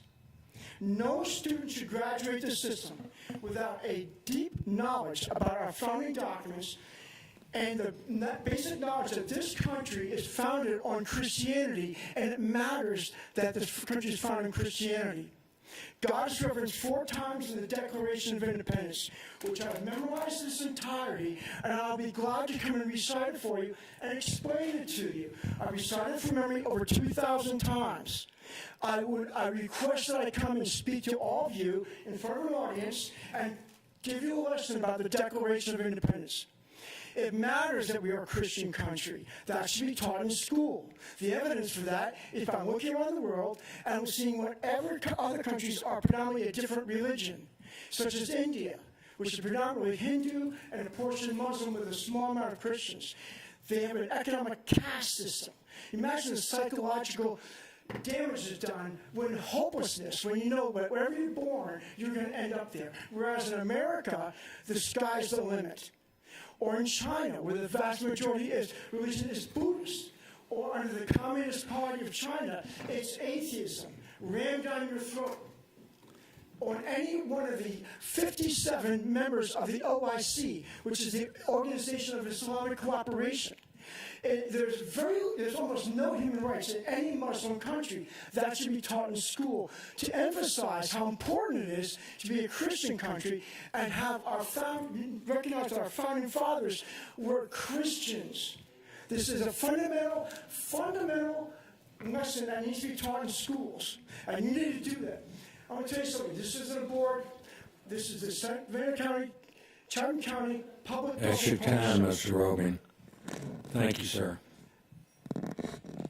Thank you. Thank you.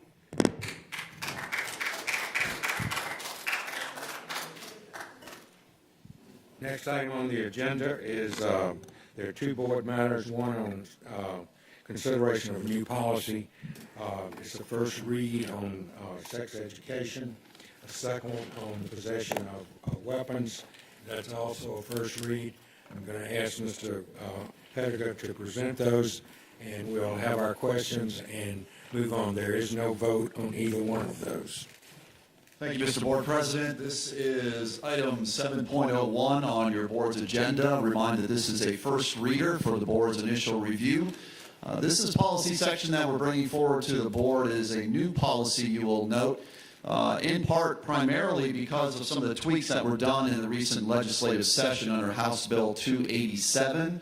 which provided a few additional nuances in the areas of health education. We did recognize that in recommendation from the Georgia School Boards Association that the benefit of this policy in school districts that did not have it to account for these particular areas. We will also note that certain areas of instruction for physical education is already covered under the board's wellness policy, which is policy EEE, but this goes and further reiterates certain areas of requirements which we are including through the curriculum and are specified under State Board of Education rule and, of course, state code. First reader. Any comments from board members? Mr. Johnson. I don't overall have an issue with the policy. The only thing in here that I would like to see changed is instead of having to opt out, having to opt in.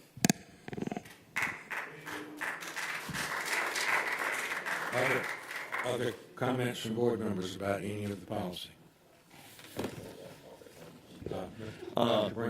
I'd like to thank the state for sending this legislation down to us. This comes from your state legislation. This is not invented by our school board.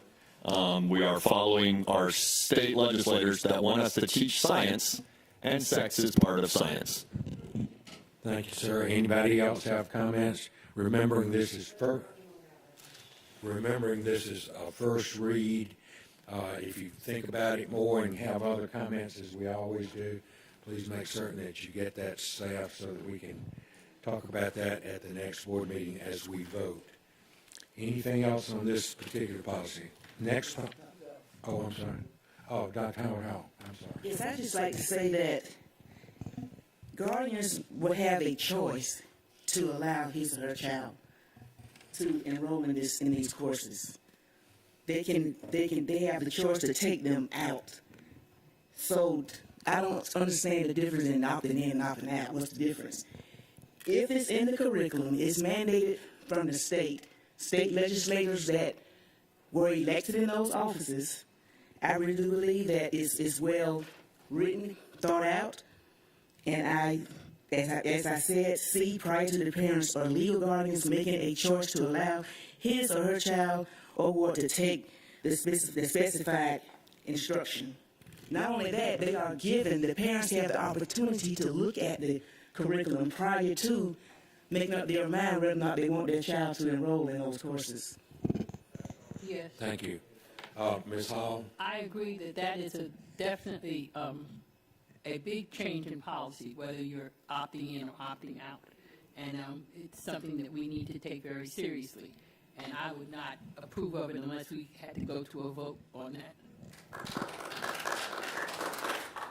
Remember, first read, we will discuss it in greater detail next month, but I wanted you to have your chance to start talking about it now. Ms. Grabowski. I did provide some comments to staff via email, which were responded to, so I just want to encourage the board to, if there are anything else based on my observations, I want to make sure that I was aware. Thank you, Ms. Grabowski. Anybody else as we move on? Could we move on to the next first read on Board President, moving on the agenda to item 7.02. This is a 4-year review, of course, per your board policy requirements. We review all policies every 4 years. This is KMB possession of weapons. First reader, we do have some recommendations for changes on this particular policy area. The main onus behind the change is really to point all of the clear technical language to the actual state code that governs this particular policy section. We have left the primary language at the very top of the policy section, which clearly states that weapons are prohibited. There are certain areas where they are allowed on a campus if they are locked properly in a vehicle, and other requirements for the operator of the vehicle. We are referring to the code language that the state governs this particular area as a matter of clear clarity. You turn on the air conditioning now, I see people fanning and I'm burning up. You've heard this as a first read. Questions, comments? Ms. Grabowski. I just want, and again, I did email these comments to staff, but I do find that first paragraph under section 2 extremely confusing and seems to conflict with the entire section above. And so I hope that's something that we can almost reverse the priority, because it almost seems like you're encouraged not to, and that however comes. So to me, it should read more, only in these instances are you allowed to. So it reverses that priority. Thank you. Other comments? You did give that to staff already. Thank you. Other comments, board? Remember, first read, we will be voting next month. That completes the board matters. We've already done the proclamations. I need a motion to approve the consent agenda, please. Dr. Hoskins-Brown moved, Ms. Grabowski seconds. All in favor of approval, raise your hands, please. 1, 2, 3, 4. Hold your hands up again, I'm sorry. 1, 2, 3, 4, 5, 6, 7. All opposed? Any abstentions? Motion passes 7-0 and 2 abstaining. Thank you. Moving on to Goal 4, Student Success and Academic Achievement and Life Readiness. First on the agenda is 2 items on Susie King Taylor, and then later there's a third item, and those sort of needed to be separated. Sir, come forward as you present. It's nice to meet you. We haven't had that opportunity yet.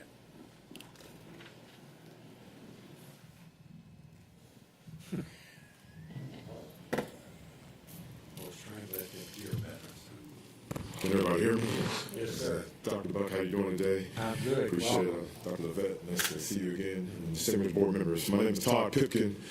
I am the new director at Susie King Taylor. I'm excited to be here and excited to present and pave the way of where Susie King is going. And so thank you very much. I think it's the top line, I believe it is.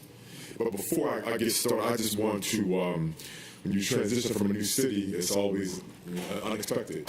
I can definitely tell you, Dr. Levette, there's been some great people who have helped us, or helped me with the transition. I just wanted to mention their name very quickly. Larry Jackson helped me with the money.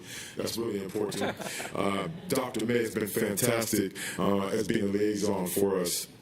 And your Title I team has been phenomenal as being able to get Title I dollars. And Heather, I don't know how you pronounce Heather's last name. Also, yeah, I don't want to mess it up, but she's been fantastic with Power Schools. So I just wanted to mention that. And also wanted to give a shout out to our team, Dr. Medina and Q and Ms. Parker, Ms. Irving, who are our leadership team at Susie King Taylor. They've done a phenomenal job. I'm going to go through the PowerPoint. I know definitely we provided this to you earlier, and there's some work we have to do, but I definitely want to present about what the plan is moving forward. So please stop me if I move too fast or if you have a question about something.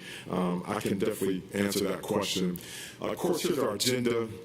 Student enrollment and financials, our attendance report for teachers, teach leaks as well, student discipline report, testing data for GMAT and already, and of course our progress and our strategies that we're going to take a look at moving forward, that we take a look at improving Susie King Taylor academically. Enrollment numbers last year looks like 21-22 was about 365. Of course, any questions on enrollment for me? Any questions about that? Any questions? Hate to read to people. Who can read? Who can read?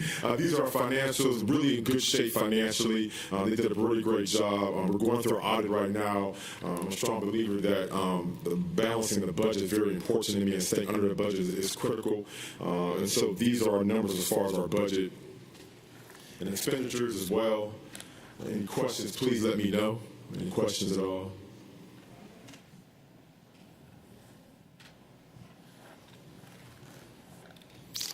Attendance, of course, the attendance report from last year is this year as well. Still looking at improving. This year we're at 93.5% for K-5. Our 6 days is about 97%. So in line with what was last year, but still need to take a look at how we improve that overall attendance. That's going to be really important. We're hoping that we're looking at trying to relocate and find one building. We're trying to find it right now, which I think would be really helpful with attendance. And so just trying to take a look at the landscape of property here and what we can do to take a look at getting into one building. It's important, I believe, with attendance. Any questions for me on that, please? Any questions at all? Questions of the board? Yes, ma'am. Dr. Hoskins, right. Thank you. I was looking at your financials, your fund balance. What is your fund balance? The actual fund balance is about, as far as the dollar amount that to date. Reserve, yeah. Am I missing? Okay, where am I? I think it is. I don't know. It's at the end, I think. It is in there. Okay. Yes, ma'am. I don't have the exact on top of my head, but it's in there. It's in there. It's in there. It is. Okay, I'll find it. That's okay. Yes, ma'am. Yes, ma'am. No problem. No problem. Sorry, I went the wrong way. Sorry about that. That's okay. Also, our TEACS leaks 100% was completed this year as of right now. And so I'm learning the system for the teacher leadership evaluation system, but we've completed everything that's supposed to be completed up to this point right now. So moving in the right direction to make sure we're evaluating staff and giving them feedback, making sure that they understand expectations, areas they can improve on, things are doing well. So we wanted to make sure that we were in compliance with that. And I've had my training already, so I understand how to do the process as well. So pretty excited about that as well. Is it not correct that TEACS is being changed totally? Okay, don't learn too much. Yes, sir. Change it. Okay. Yes, sir. Yes, sir. Yeah. Student discipline, the school's relatively small. Looks like, data-wise, I just got access, of course, to the power of schools and putting information in the data, into the data system. But not many discipline referrals from last year, as well as this year. Not many incidents in power schools as I look through that system, but we are familiar with it and being able to put information in there that needs to be put in there. I'm a strong believer in always reporting out and making sure things are accurate. Gives you a real true picture of areas you need to improve on. And so this is our student discipline report, and it wasn't very much in there at this juncture for this year. So hoping it stays like that as well. It stays like that. Testing data, Dr. Medina is working really hard, Director of Academic Services. There's a lot of work to be done. Susie King Taylor. Right now, some of the information there is somewhat alarming, but I'm going to discuss very shortly the game plan we have. That's something that's my specialty area, is being able to help schools get back on track, and I'm excited about the staff and professional development, but there's a lot of work that has to happen for Susie King Taylor, and so I'll discuss really the plan. I'm all about plan of action.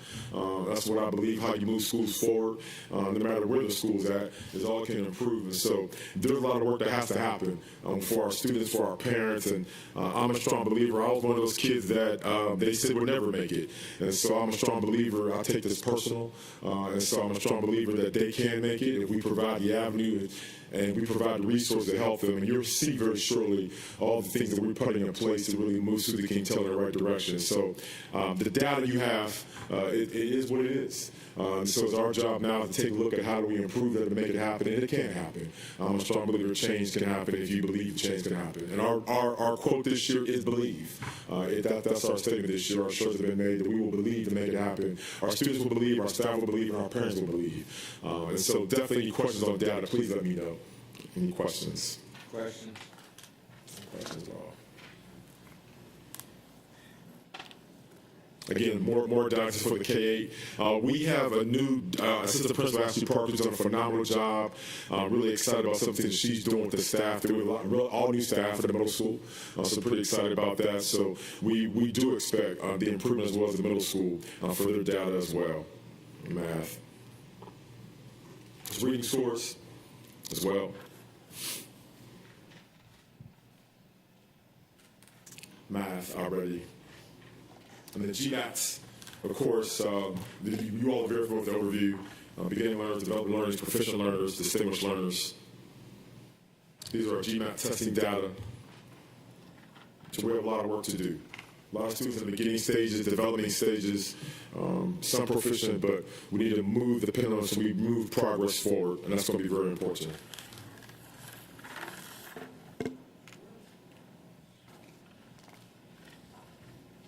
And getting the GMAT testing data as well. The science data as well. Social studies also. So one of the first things, I'm a strong believer, how you create a strategic plan that allows you to move the school in a direction. First thing I came in, we looked at a progress timeline for course from July through August. We evaluated the campus needs, everything from facilities to to computer technology. We looked at everything. Goals to identify stakeholder needs. We had meetings with parents this summer. Had something called Sweet Tea Chats. Sweet Tea Chats were designed to really get information from parents and ask them what was some of their concerns, what were some of their needs. We also identified our school improvement committee. Had not been a school improvement committee there. That was something we took a look at doing and getting teacher feedback because they're the ones doing the work. And so how do we find out what really happens? And we really talked to everybody from admin, secretaries, to custodial staff. I wanted to find out exactly what the landscape of the campus and how do they feel that they fit in. I'm a strong believer everybody is part of this change. It's not just myself. It's from custodial staff all the way to those who are doing coaching.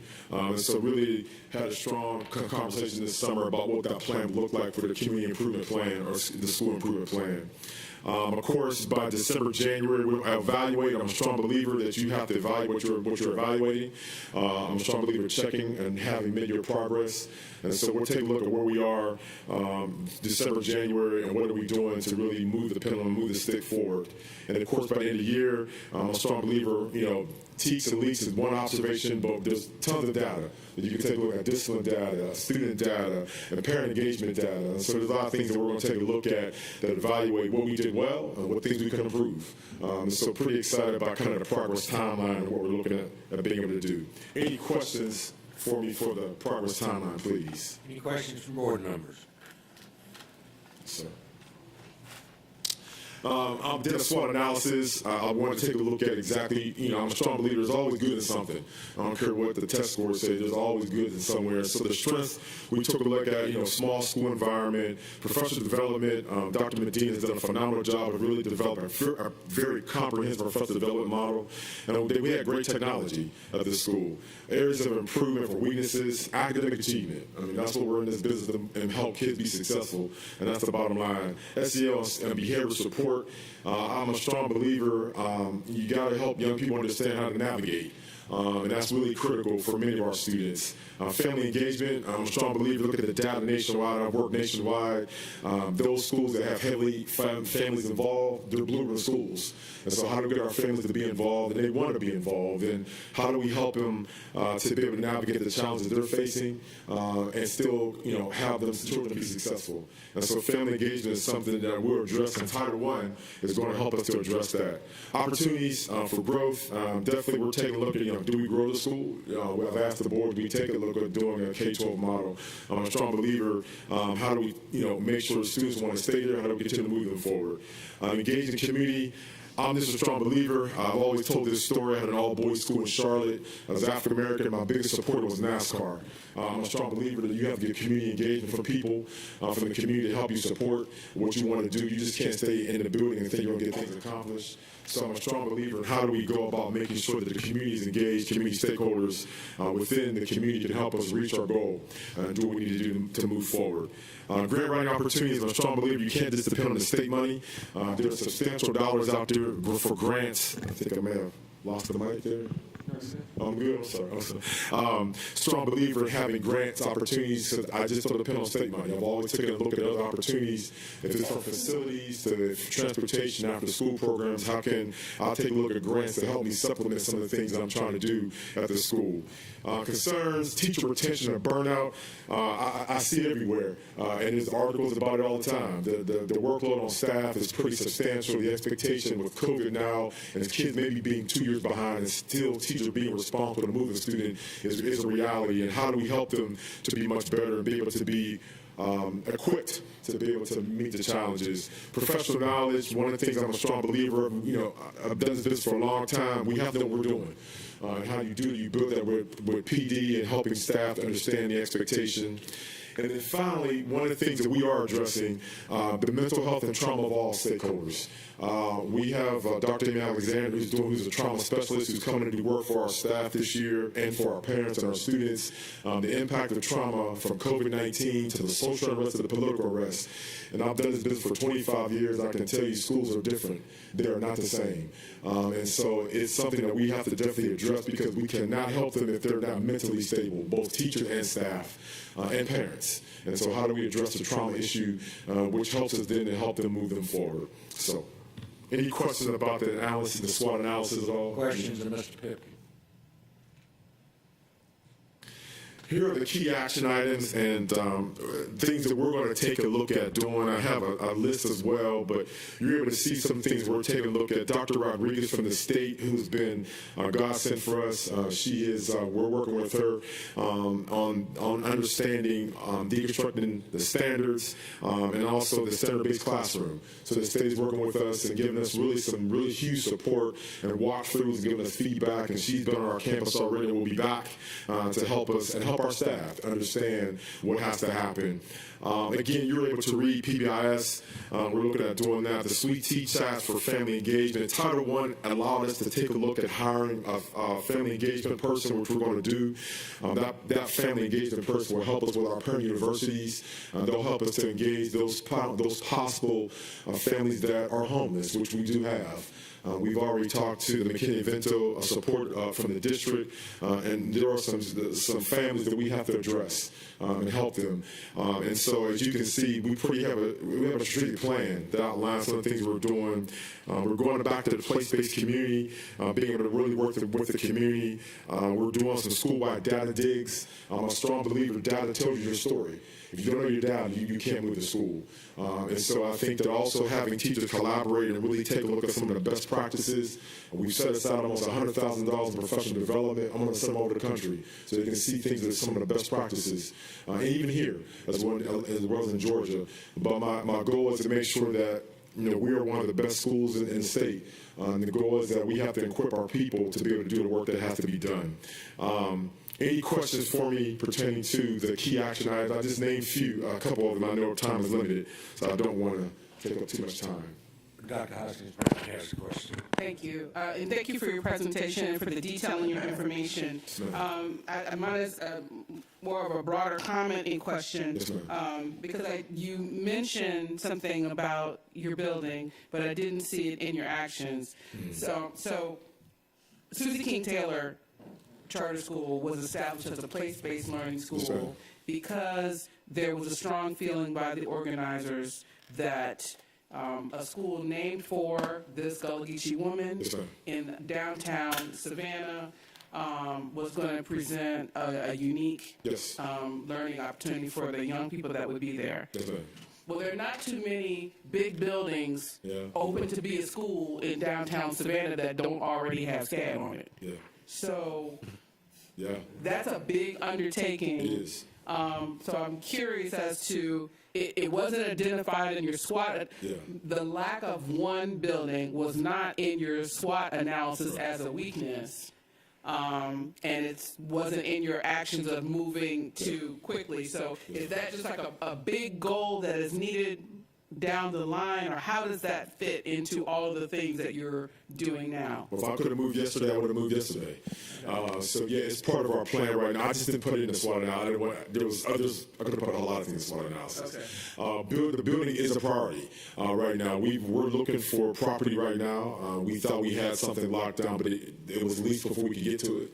And so it is part of our priority. It's one of my priorities. The board and I, we've had a meeting last week really about how do we take a look at what are our options, and we're looking at all options. I mean, do we take a look at how to build something? Do we take a look at renovating something? I think at one point the board was looking at a facility that was, I think, by the movie theater. I believe at one point that was by the mall, I believe. And so that is a priority for us. We're meeting right now with a charter organization that helps charter schools with finding facilities. I'm looking for a facility grant right now as well.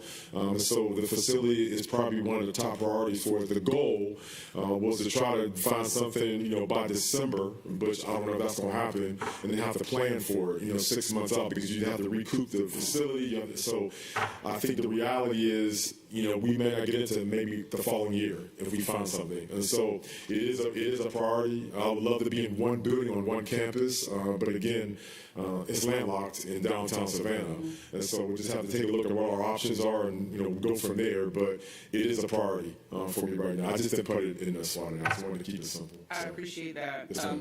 That will be interesting to me because the sale of the school was downtown Savannah as a living classroom. You walk outside and you're learning. And so the advantages of one continuous space on another side of town. I understand the advantages of it, but what makes and this is not for you to answer now, this is what I'm going to want to hear when you are successful, because we want the school to be successful. So when you are successful in finding a better, larger space, I'm going to be interested in hearing how do we fulfill the original mission of place-based learning that takes advantage of our very unique city if we're out at Savannah Mall.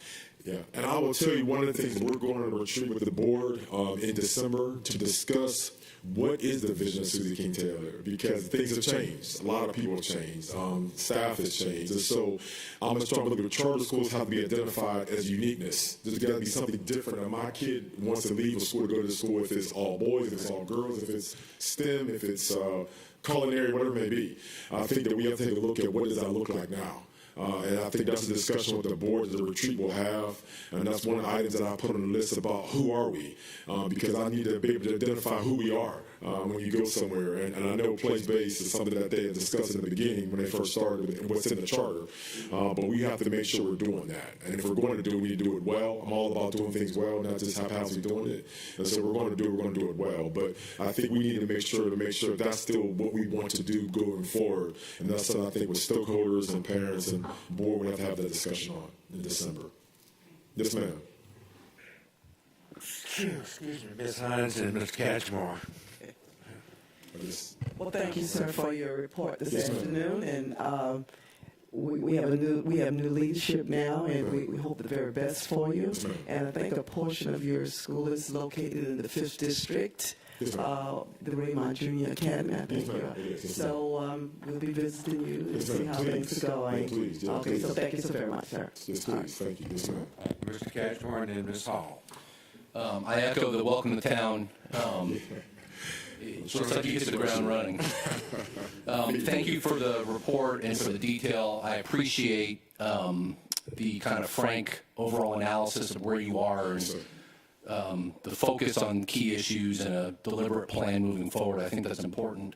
One of the issues that's come up in the past in review meetings here and also in comments from the public is I don't know if it's true or if there's a perception or it's probably a little bit of both, that there was a constant changing of the administrative structure and then high turnover in teachers. And it alarmed me when you said today we have all new middle school teachers, and that's exciting. It is exciting, but the way you build a community and the way you build a culture and buy into a process is you hopefully retain people and they buy into the mission and vision, and then they can execute. And I know, Savannah Chatham is no different than what you're experiencing or any others. We have teacher shortages. We're challenged with teacher retention and burnout as well. But for a charter school with a unique mission in particular, the high turnover in staff was particularly concerning. And I'm asking that you please take a particular look at that, because I think that will help. A stable staff will help your core mission and help you get where you're trying to go. Yeah, and I think that's really important. I think stability is important in keeping staff and also providing opportunities for people to learn and grow. Within the last, I've only been there for 3 months, but I took a look at staff that were there. We promoted some staff to different positions in leadership because I felt that people had to be able to see the opportunity to be able to grow. And I think one of the biggest things we're working on is how do we build culture. So one of the first books we had was the 5 dysfunctions of a team, and this summer we did that. And I think it allowed people to see that there were some things we had to work on as a team collectively. And if we were going to build this together, there were things we had to work on together. So I'm a strong believer culture trumps any strategic plan. You have all the strategic plans in America. If the culture is bad, you're right, people are going to leave. And so I think my goal is really how do we build an effective culture where people feel they have a voice. For example, we do have teacher advisory boards, which is really important because I want to have feedback from the staff as well as student advisory boards. I think I want to hear from the students because we want to make sure that we don't get so far removed from what we're doing and think we're doing it right. And people can say, well, no, you're not doing it right. Here's the reason why. And so really trying to create a voice for the staff, because I think it's really important that they do have a voice to be able to talk with us if there's concerns or something like that. So strong believer that culture really is important. Any final questions? Ms. Hall, I'm sorry. I just wanted to say I'm very encouraged by your optimism and your spirit. I feel that public education needs a lot of optimism, and we need a lot of encouragement, and you seem to embody that. So, best wishes to you. Yes, ma'am. I'm from Pitt. I went to the University of Pittsburgh. I hope there's no Georgia fans here. All right, but yeah, I went to Pitt. I'm a strong believer that you can make it happen, and I'm a product of that. I'm a product of the kid that most people say will never make it. And so, to me, it's personal. Yes, ma'am. Very good. Welcome. Personal. Yes, ma'am. Dr. Howard Hall. Yes, thank you for your report and welcome to Savannah. Yes, ma'am. What is your enrollment by subgroup, such as gifted, REP, IEP? I don't know off the top of my head, but I can get you the information. And the reason why I ask is because that may have a direct correlation with your academic performance. So it'd be interesting to see the percentage of students that you have that are gifted, that are SPED students, and so forth. And I can get that information. I can get it to Dr. May, and Dr. May can get it to you. I'll make sure I do that by tomorrow sometime. Yes, ma'am. Sir. Okay. Mr. Johnson. Real quick, as everyone has said, welcome to Savannah, or the great state of Chatham, whichever you want to call it. But I wanted to say thank you for being the frank data and being really honest with where you currently sit. And I'm very optimistic about your vision. Yes, sir.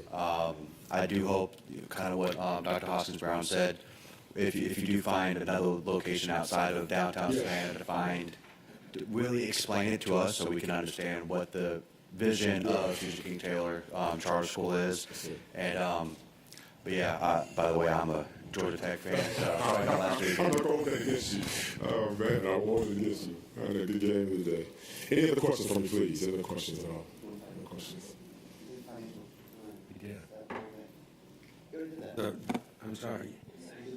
I was just wanting to know if you your fund balance right now. Not off the top of my head. I think I can get that to you right away. It's in the report. I'll get that to you as soon as possible. Okay. I'll get it to Please you. come get it. I'll make sure I get it to you. Any other comments? Get it to you. Mr. Pipkin, we're glad to have you in Savannah. I think for our audience to understand, because some folks may not be real familiar with charter schools. Yes, sir. You have your own board, you have your own governance body. We oversee in a sense, but we don't really have any direct correlation in your staff or who's hired or anything like that. But we, respect you to adhere to the regulations and all part of your charter, so that indeed you can educate kids that are indeed ours too, because they're Chatham County. But we welcome you. I'm going to ask that whoever is making the last presentation about Susie King Taylor, you can go have a seat, but we're going to take that now, because I know you got 1,000 things you would like to be doing for the school. So.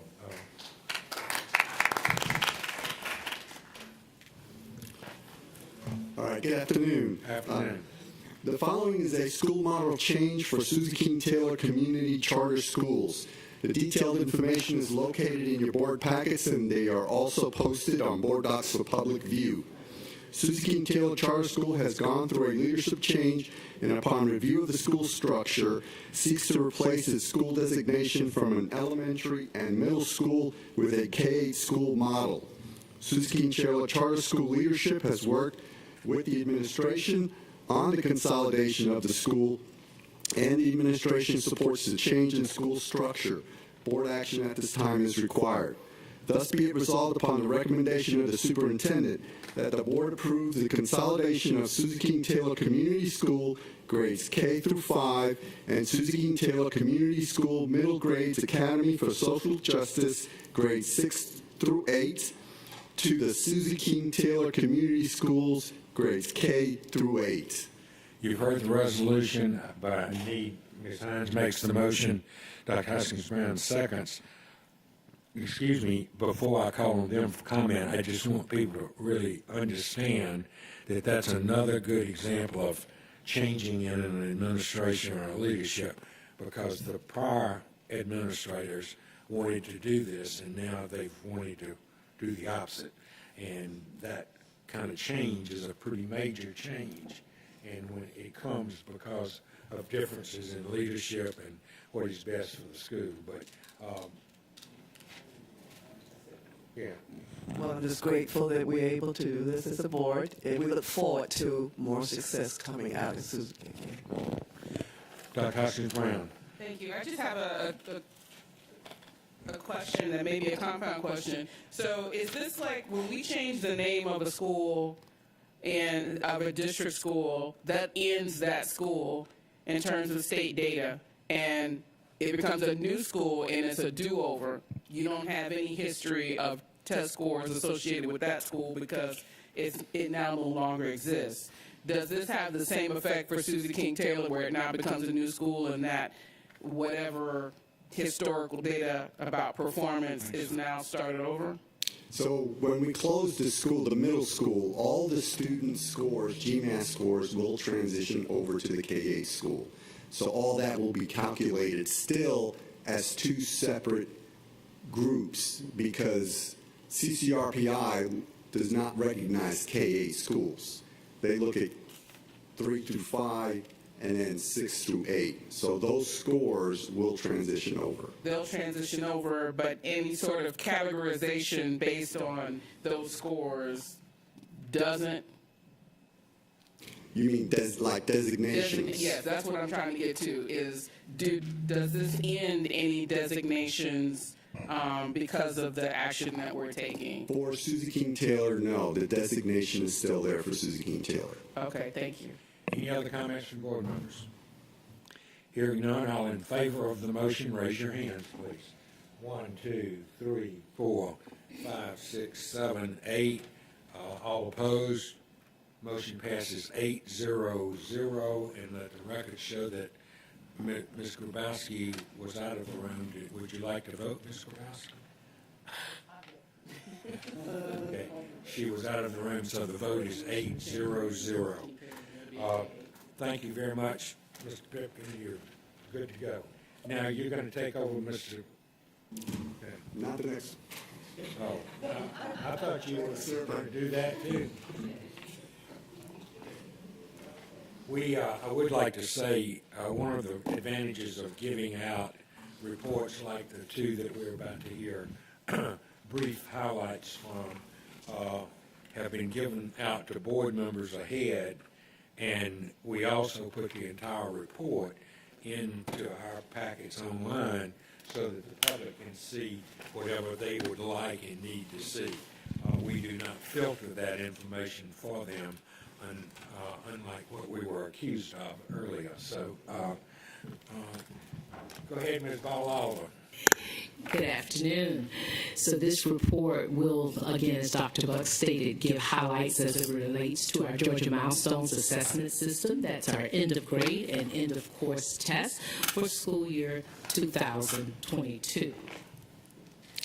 Just as a reminder, due to 2 consecutive years of pandemic-related disruptions, school year 2022 sets our new performance baseline as it relates to our Georgia Milestones assessments.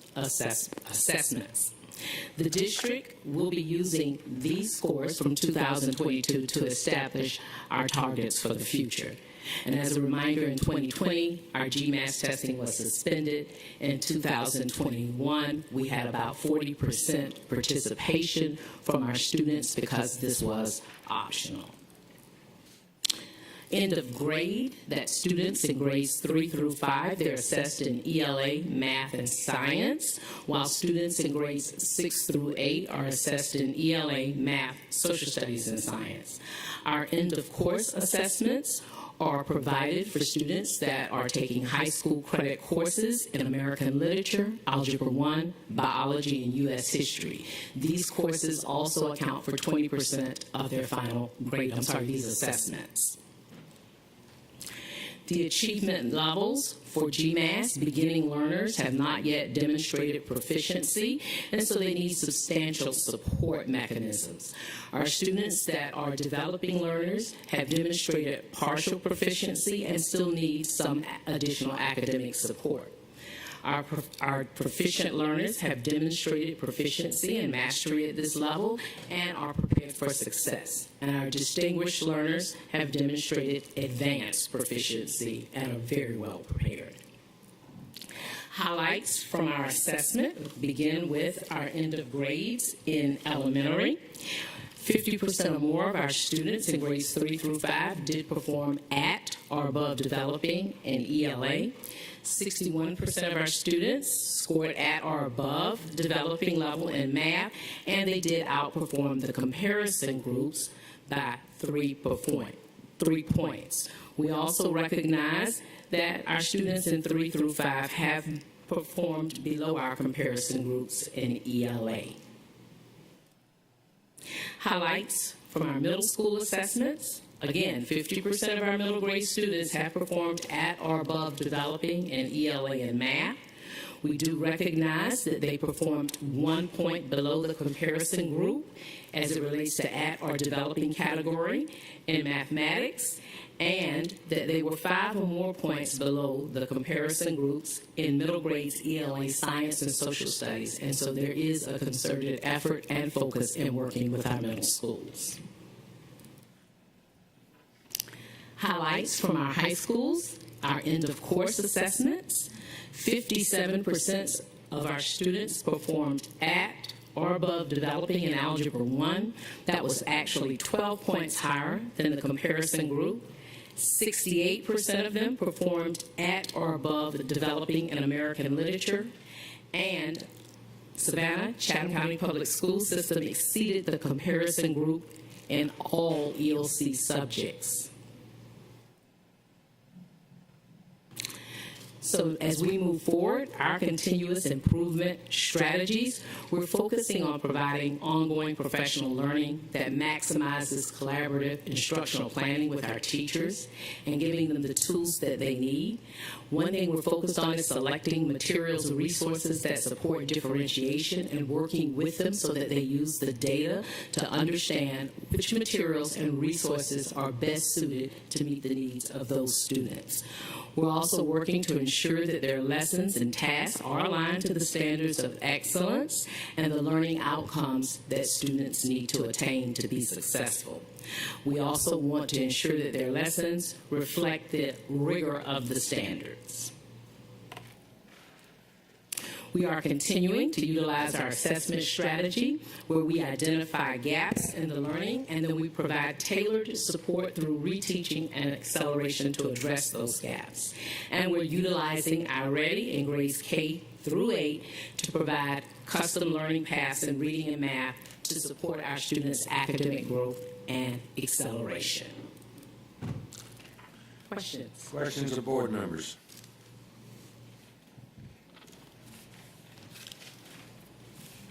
Ms. Grabowski. It's not a question, just a comment. I know we've spent a lot of time talking about all of these tests and what they mean and the considerations of the challenges in which many of our students face. And since that was mentioned earlier, I think it's appropriate to take a moment to talk about the comparison groups and why comparison groups are important and why we are not the same as Bryan County or Effingham County. But we have comparison groups that are very similar to ours in the size of our district and the demographic makeup of our students. And all of those factors play into the academic success of our students. If you are a child who does not have food security, if you are a child that doesn't have a stable home life, if you're a child that doesn't have a stable home, you cannot focus on your education. And I'm sorry that those who do not understand that are not here in order to hear that additional information, because it is incredibly important that we understand the context and that we work together as a community in order to solve these problems. Thank you. Dr. Brennan? Yeah. Just help me out. GMAS defines, let me see, where was it? Proficiency. It doesn't ever say in here that it just says demonstrate proficiency. I think earlier on people were saying that it says reading proficiency, where GMAS actually examines the milestones that have been invented by some people up in the state level for English/language arts, not third grade reading proficiency. It's not just a reading proficiency test. It is testing the milestones that have been made by some to test all on English and language arts skills, correct? Yes, and you're actually going to the next presentation will give you a lot more detail around exactly and what's then, encompassed in that following up on Mr. Grabowski's comment, it is saddening that everybody comes and talks about books for a while and then leaves and doesn't want to stay here and actually be a part of the meeting when we're talking about reading comprehension and proficiency. And I behoove all of them to take the time to actually become a love mentor and go into a school and read to students so that we all as a community can come together and increase our reading proficiency. I hope one of them, out of the many that spoke today, will heed my words and actually do something rather than coming here and spreading the same rhetoric every single meeting. And we have discussed it. Go back and watch the meetings. We've discussed how we as a board stand on books in our school libraries. So also, Dr. Brinkman, to speak to your other question, part of your question as it relates to the developing category, to share additional information from the state that when students typically score in the upper half of that developing range, they are pretty close to being on grade level, if not actually at grade level.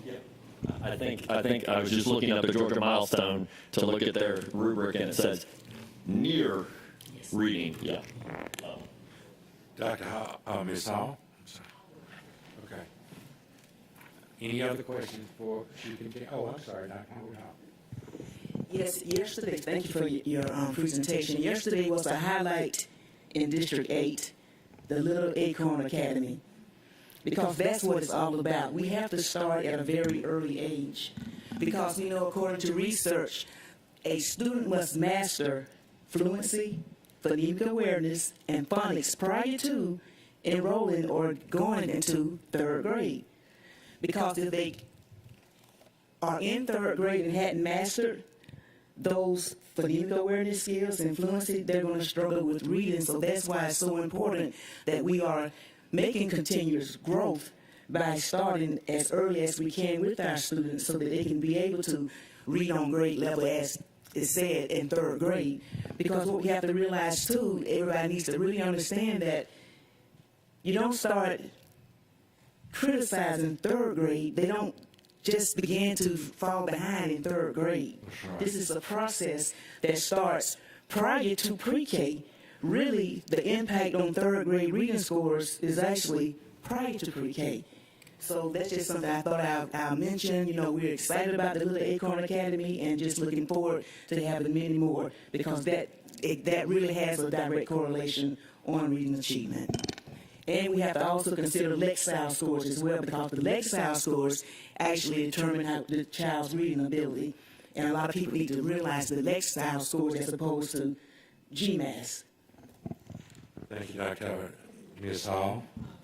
Very quickly, as we move forward with our equity initiatives, it's going to be wonderful as we begin to talk more about our scholars as people, as little children, and not numbers. We get so involved with the numbers and all, we sometimes forget that each one of those represents a life and a person and someone who's wanting to have and aspire to a great life. So I think as we change our attitudes and our vocabulary about our little scholars, that's going to in turn raise our expectations of what we can expect from them. Thank you, Ms. Hall. Any other questions before we let Ms. Ball Oliver move on?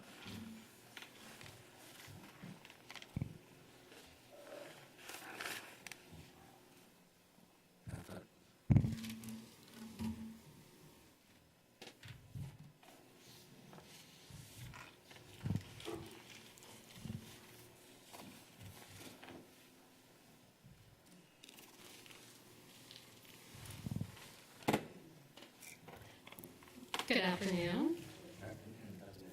I am pleased to report on third grade reading and reading on grade level.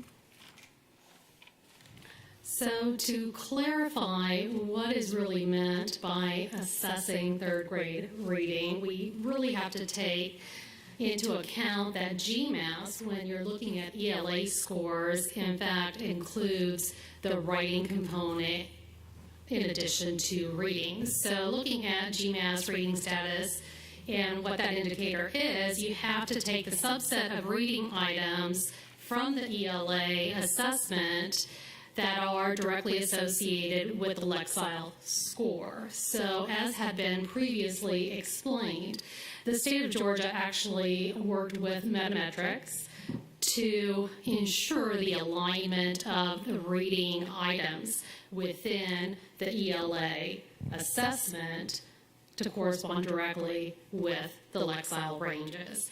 So with regard to GMAS assessments for grades 3 through 5, we're talking about the end of grade, whereas for grades 6 through 8, we're talking about the end of course scores. Reading levels are reported per Godot standards as below grade level or grade level or above.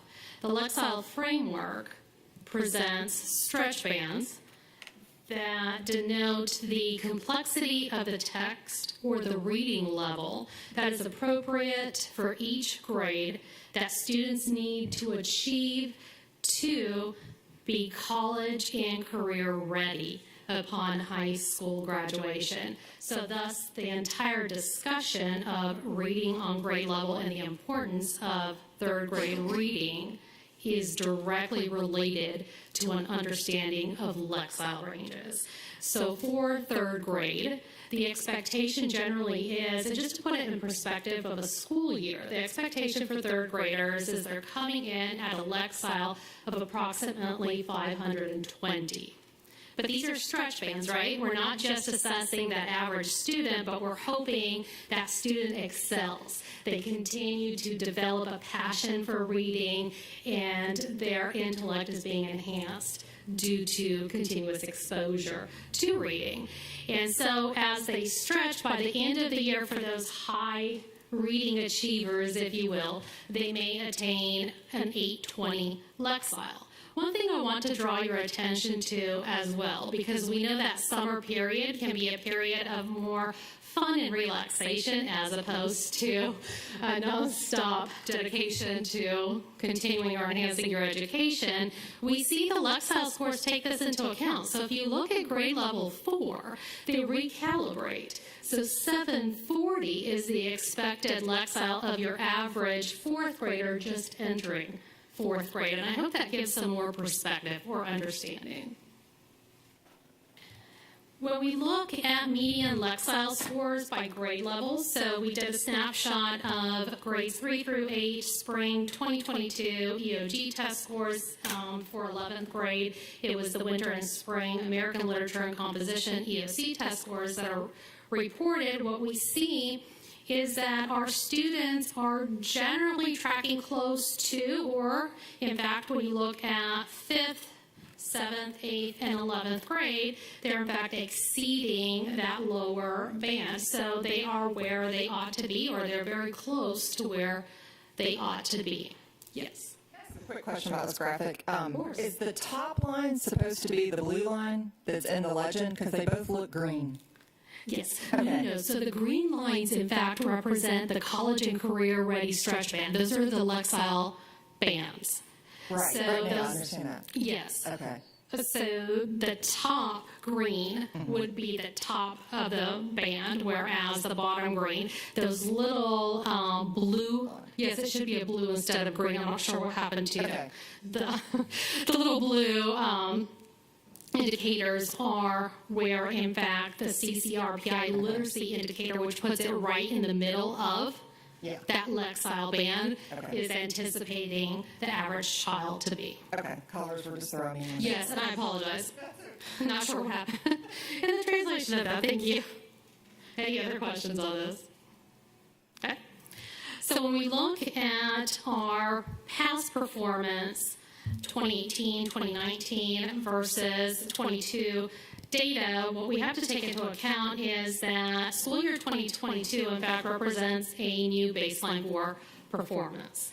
Given the pandemic, we were unable to compute appropriate assessments comparables for school year 2020 and 21. So the grade shading indicates prior year's data are really not comparable to 2022 given that pandemic disruption. So the district comparison group, as previously noted, is listed for you. And what we see is that for school year 2022, with regard to grade level reading for the third grade, we fell 5 percentage points below the comparison. In understanding GMAS and how we get to that final end-of-year assessment, we also have to see how scores are tracking through the year. We're looking at our formative assessment. So the formative assessment that we use district-wide is iReady. So the iReady Diagnostic Reading Composite Score is also an index of Lexile. So just like we discussed the reading items taken from ELA that correspond to Lexile scores, on iReady have approximated, and the Curriculum Associates has done that research, Lexile measures and ranges. So scores indicate student performance on the following areas, and we'll see a breakdown of what that performance looks like momentarily. Phonological awareness, phonics, high-frequency words, vocabulary, and comprehension is actually split up into literature as opposed to just informational text domains. All of these scores are what are known as criterion reference scores, which indicates that the design of the reading assessment in iReady is driven at students achieving grade level expectations. So everything is aligned to standards. Any questions at all? I know previously there have been questions about how iReady works, and I thought this particular graphic does a nice job of showing you how a student is scored. So all students, when they take the iReady diagnostic in reading, will have 18 vocabulary questions, 18 comprehension literature questions, and 18 comprehension informational text questions. If the student scores 511 or above across those 54 items, then they will progress. No, the final score will be yielded, and then they have completed their assessment. For those who score below that, they will get another subset of items. These are phonics items. There are 12 items. And if they score below a 421 when they take those additional 12 items, they will then also continue to take the high-frequency word assessment, which is another 12 items. Achievement level descriptors on iReady, we look at early on grade level, mid on grade level, and late on grade level in terms of the upper end of achievement, and then we'll look at their other designators for falling below expectations. Any questions before I proceed? Right? So when we look at school year 2022, at the beginning of the year, we had 25% of our students who were early, mid, or above on grade level.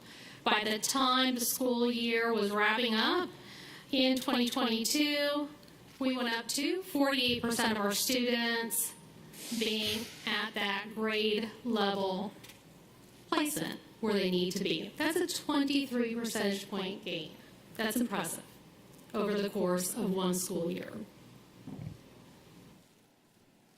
When you look at iReady and how we're tracking now, I'm sure all of you are curious, so what does our beginning of year data look like? And I definitely was curious myself. But we're tracking pretty well with regard to where we would anticipate students coming into third grade being. We have 53% of our students who are exactly where you would anticipate them being as they enter third grade. One thing that I want to dispel a bit of myth about is the yellow region. So you see that horizontal bar that presents the 5-level placement that you can request, if you will, with regard to assessment and already. You can also get just a 3-level assessment. And the reason why I included both was not to confuse you, but to show you truly in that 3-placement assessment where our students are. They truly are all in green. It's at 53%, which means that from the 5-level assessment, that yellow region, which indicates 1 grade level below, is in fact where you would expect students coming into third grade to be at the beginning of the year.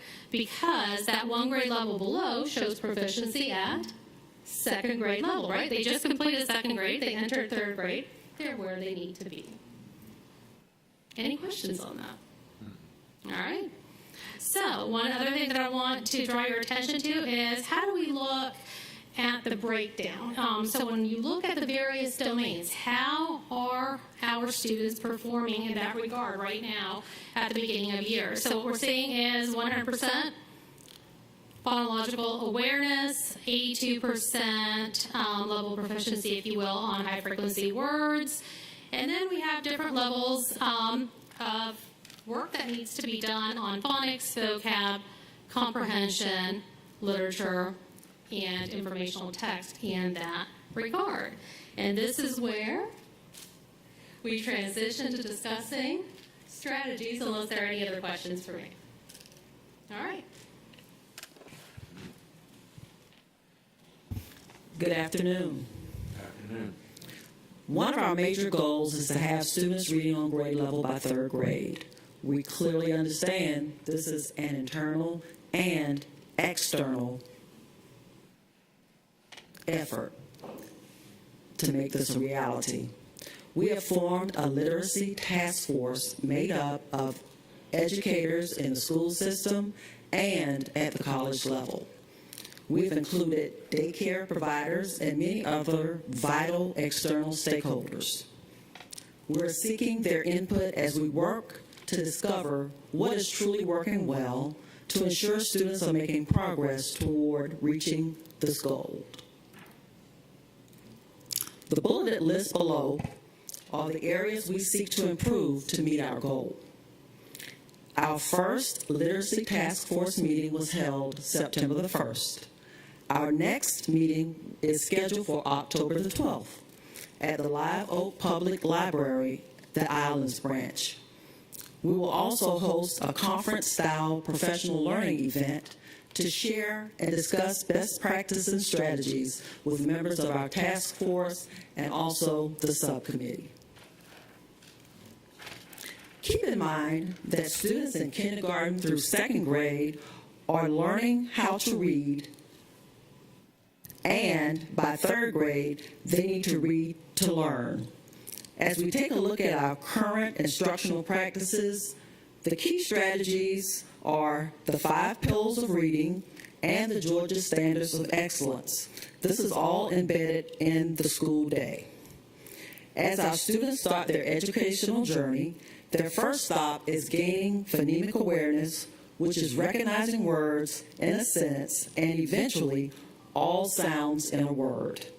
Students participate in instructional activities to include blending rhyming words and segmenting sounds such as s, at, is sat. As students move on, phonics and phonemic awareness work together for accurate decoding of words. Students participate in drills that focus on letter sounds. They also tap out sounds and start blending sounds to make words. Fluency is the next pillar, which is reading text quickly, accurately, and using the proper expression. Keep in mind, fluency is not comprehension. However, it is necessary for comprehension. At this phase, students are involved in story time and reading text repeatedly. Vocabulary is another pillar, which is very important. Students must understand the words to reach appropriate levels of comprehension. Read alouds, graphic organizers, and direct instruction are strategies used to increase a student's vocabulary. The final pillar is comprehension. Phonemic awareness, phonics, fluency, and vocabulary should culminate with students having the ability to comprehend, which is understanding the text. DOK, or depth of knowledge level questions, enable teachers to determine the student's overall comprehension level. Level 1 is simple recall. Level 2 is application. Level 3 is strategic thinking. Level 4 is critical thinking. Again, our goal is to ensure students are reading on grade level by 3rd grade, and this is the pathway our students will take to reach this goal. We will continue to analyze our iReady data to ensure the percentage of students reading on grade level continues to increase until we reach the ultimate goal of our students, all of our students, reading on grade level by 3rd grade. Questions or comments? Questions or comments from board members? Mr. Cashmore. I appreciate all the presentations, and I guess my only real question, and then I have some comments, is, and I think I asked this when we talked about it at the retreat, how aligned is iReady with GMAS and the stuff that, for better or worse, we're measured on? Well, it is aligned to GMAS. When working with my principals and discussing their results, really the results of GMAS closely aligned to where they were as it pertains to the EOY of iReady. Okay. So now I'm going to get a little more contemplative, and this isn't really questions. And I'm going to use a bad metaphor. So when I think about what we do, sometimes I see the forest and sometimes I see the trees, okay? So like earlier today, some of the speakers talked about decisions we make and things we do have negative impacts on graduation rates, teen pregnancy, dropout, and I'm sitting here thinking our graduation rate's way up, much higher than the state and the comp groups. Our teen pregnancy, I mean, when I got on the board 10 years ago, we looked at that data quarterly, and I think it's almost non-existent now. Dropout rates are way down as well. You know, so I look at this, I look at the trees of our 2022 GMAS data and our 3rd grade reading levels, and I'm like, oh my goodness, 3-alarm fire in some areas. We really need to do some things. But then I look down the road at our high schools, and graduation rates are up. You know, the things, the big picture things that we're shooting towards, we're doing pretty well. So I struggle with, what are we doing? What should we be focused on? Is it right to focus on the trees? Do we have to, you know, meld in everything else we do? And I've been on the board for 10 plus years, and I still don't know the answer to that question, and I think the answer is yes, a little bit of all of it.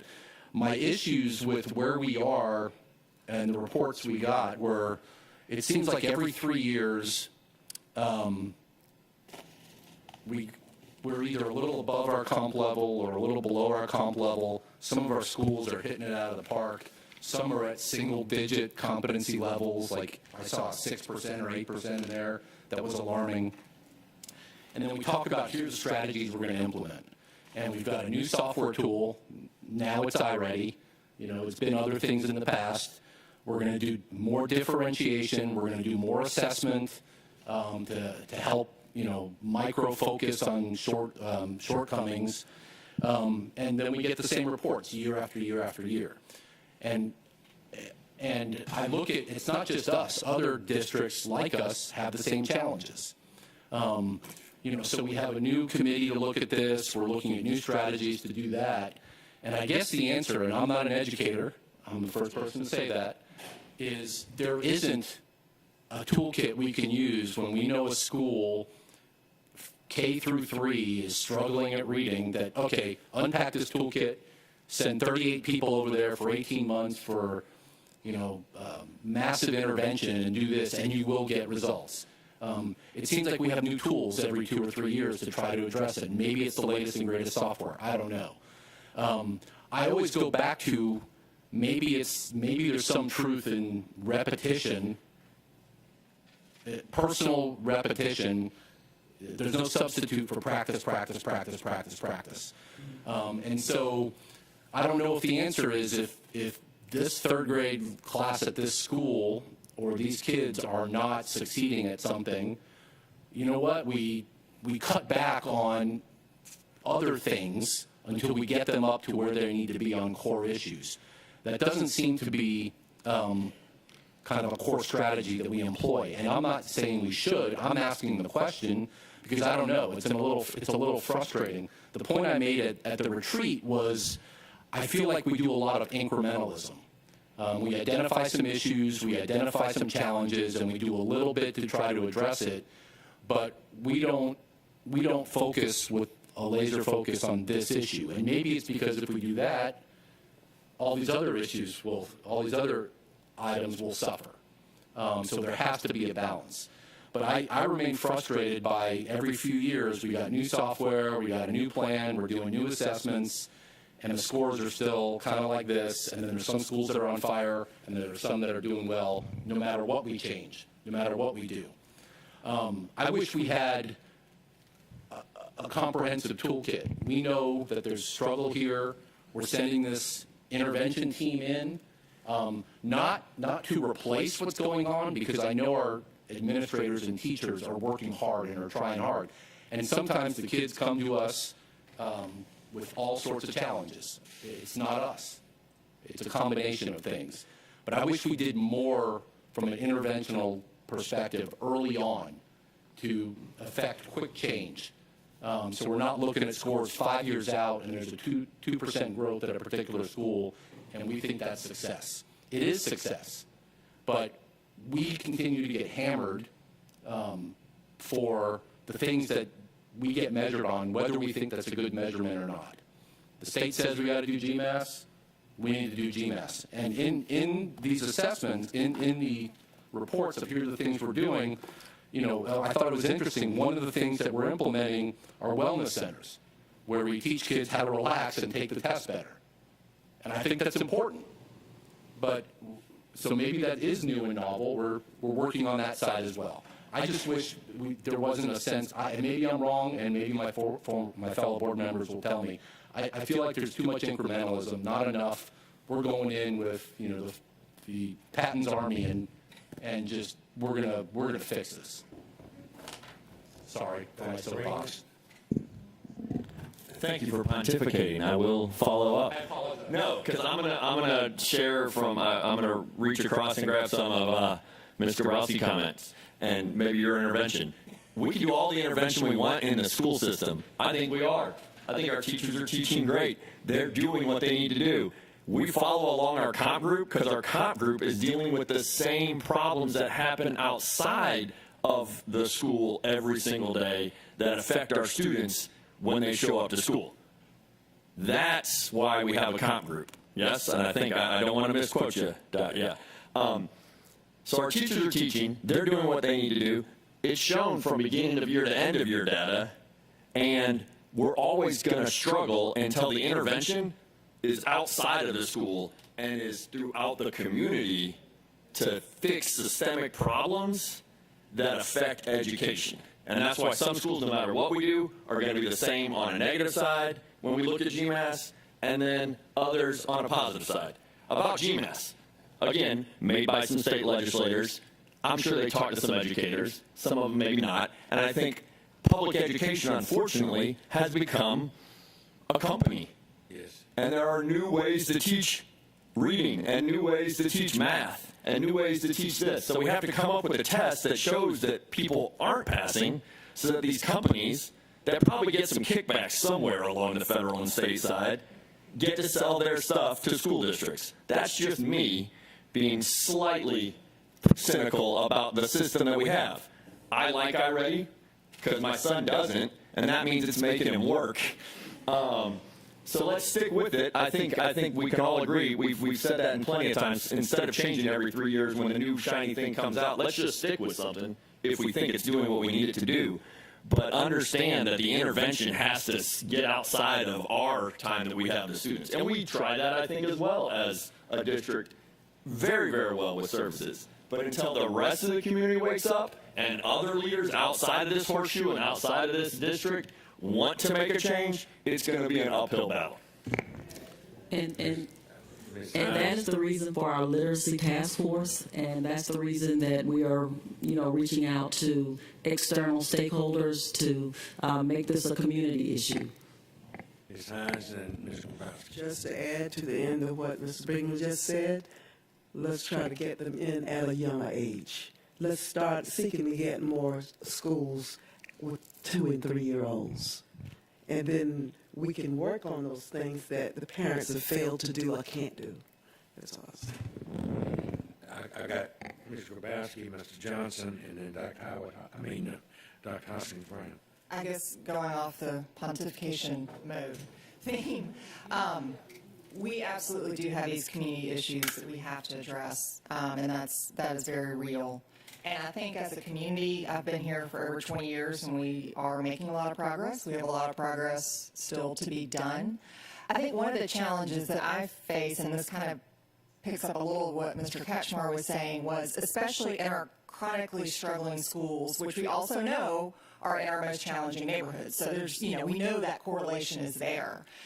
Is there a more targeted, specific strategy? And we've done that with some of our schools where we've seen that turnaround. And so I think that's what would be really helpful. And maybe that's there, but I think better understanding that as a board member would be really helpful for me, particularly looking at those struggling schools.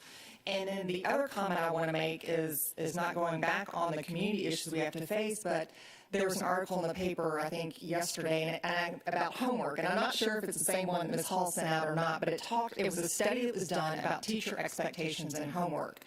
And it talked about students who came from, the single parent household that the mom had learning challenges and she only received a 7th grade education, so she literally could not help with the homework because she didn't have the education to do it. And number 2 is working in a single parent, whereas the student that has, 2 college educated parents that are more involved is more successfully academic. But the other part of that was the teacher expectation of the 2 different students. And so it goes to this point of ensuring that we are looking at all of our students with equal potential. And I think Mr. Pipkin's enthusiasm, even in the struggling situations that Susie King Taylor faced, to me kind of embodied that. Like, he was clearly enthusiastic. He clearly has the optimism about his students that I'm sure it carries forward to our teachers. So I think that's the other critical element. And I know we're doing a lot of work in those areas,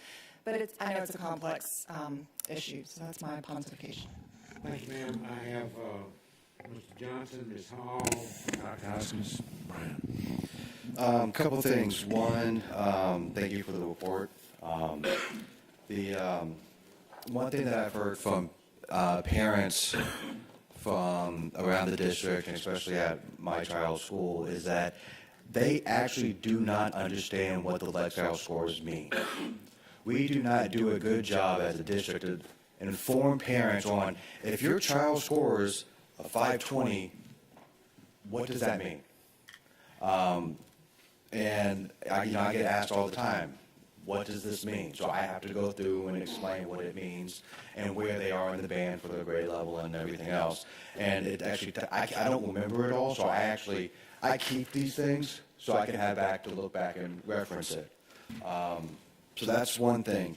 The other thing is, yes, I know we had COVID, we had 2 years where we weren't taking tests, but it also shows me that virtual learning did not do as well as we were hoping it was going to do to keep students to where they were and have them excel even more. I know on a case-by-case basis it did. Some students thrived, but the scores just show that most students had a slide, within that. I mean, we have some kids who, for the first time in their lives, walked into a classroom in 3rd grade and were expected to do these things. And I understand that. It is disheartening when I see those scores, because I know that our students, our scholars, and our teachers, and our admins, and everybody involved in the district, we expect more, and we know that because we know that our kids can do more than that. Going on to what Mr. Cashmore said, I completely agree that we need to do more, and we do have a lot of things in the community that we can't affect, that we don't control. But what we can control is what's within our walls, the four walls of the school, the four walls of a classroom. And if we can see where those things are, because we have historically we have schools that don't perform as well as other schools. We've all said it, we've all seen it, we all see the data. Year after year, this school is not performing as well as it should. And I'm with Mr. Cashmore. This incremental, yes, successes, 2%, 3%, 5%, and we're like, yay, 5% increases, but they're still under 20%.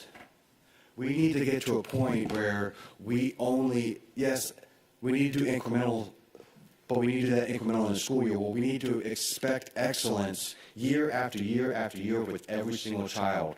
Every single child has the potential to get straight A's, no matter where they are, no matter where they started from. And the only reason why I say that is because I've lived it. I am a child of a single parent who went to public school, who was part of the less fortunate within that school.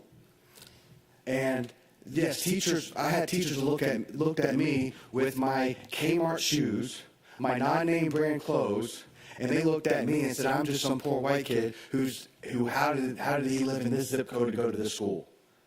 But I also had those amazing teachers that took me and realized I had potential. And if it wasn't for those teachers, I would not be here today.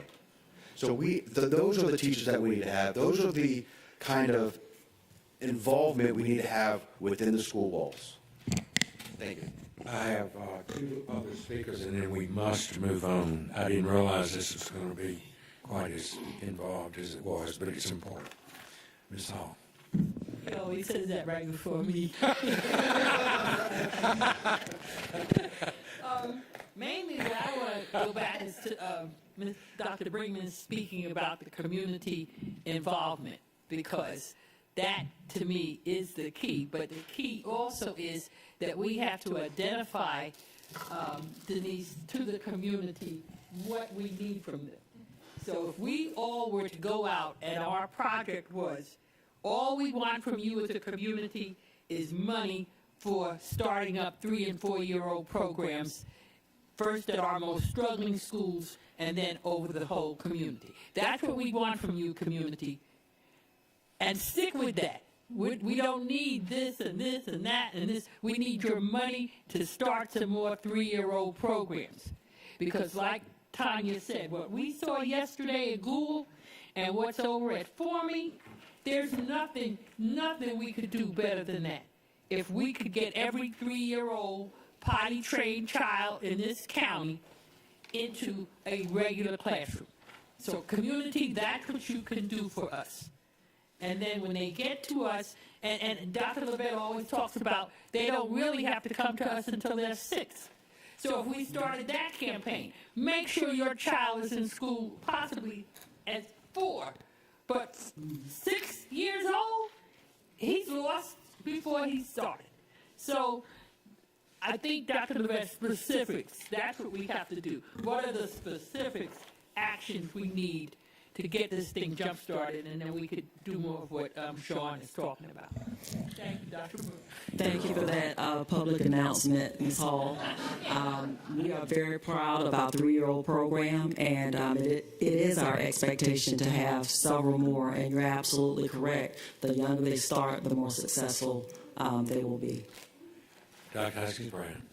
Thank you for the data and for the report. I especially appreciate the the explanation of the different metrics. We've seen that in the board accountability meeting, and this is just an ad for the board accountability meeting. The people, I think we do give parents lots of explanation of how to understand these metrics. We talk about it in board accountability.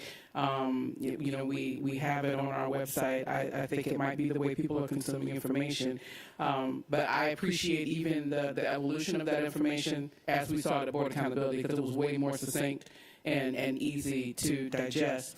I want to take a step back into this whole conversation. I wish we didn't have this conversation at 4 o'clock. I really wish we could be talking about these data earlier in our meeting, and that we could be talking about policy at the end of the meeting, things that we're not voting on. I know that might not be a change that can happen right now, but I really, really would embrace a reorganization of our meeting so that we're not having this conversation when we're tired and our backs are hurting and we're cranky and we get impatient about some of the things we are seeing that aren't really about the presentation and maybe about just where we are in this space, because it's an important conversation that's worth having earlier in the meeting. And I recognize that some of the parts of the meeting that we have early is because we have young people and professionals who need to get back to schools, but there are other things that I think that possibly could be reorganized. I don't, and I'm reacting to some of the themes of previous comments and not at all to individuals. When I look at this presentation and how we are measuring our progress and the tools that we're using, I'm impressed, because 10 years ago, we didn't really have adaptive practices that we saw in the meeting where we know that this young person is not doing well. We can assess it immediately and then shift. We weren't doing that. We were getting, this is how they did last year. We hope it's better this year. We got some professional development plan. We got some training for the teachers. We're going to switch some teachers from different schools because they develop competencies over there, and we hope that they're going to bring them to this other school. Now we have a little person who is in iReady, and we immediately know not just that they're not reading well, but what part of the reading is a problem, and that we can address it. So I think that is really, really great progress for us as a district, because that's not the kind of, that wasn't the kind of intervention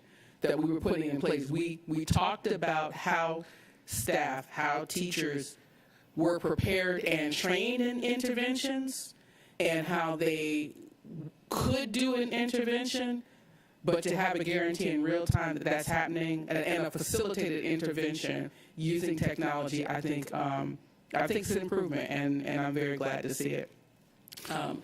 I appreciate how it is challenging for board members to have this conversation and to see the numbers like we saw in some of our charter school presentations, where the level of achievement for some of the young people was so low. I can understand how that is frustrating, but I can't imagine this being any more frustrating than for 20-year, 25-year, coming on 30-year veterans in our senior leadership who have been working on this for their entire career to try and make outcomes better in this district, and still see some of these challenges. So I just, ask my fellow board members for, thoughtfulness and temperance, because if it's frustrating for us after sitting here 1 year and 10 years, imagine committing your entire career to making life better for little people, and still seeing the level of development and emerging competencies that we're seeing.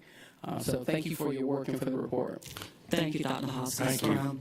And let me tell y'all, every single day there's an intervention block every day to target those students that aren't on grade level or that struggle in some of the reading pillows. So our teachers are working extremely hard, and our principals are doing a great job of supervising them to make sure that we get that done. Thank you very much for the presentations.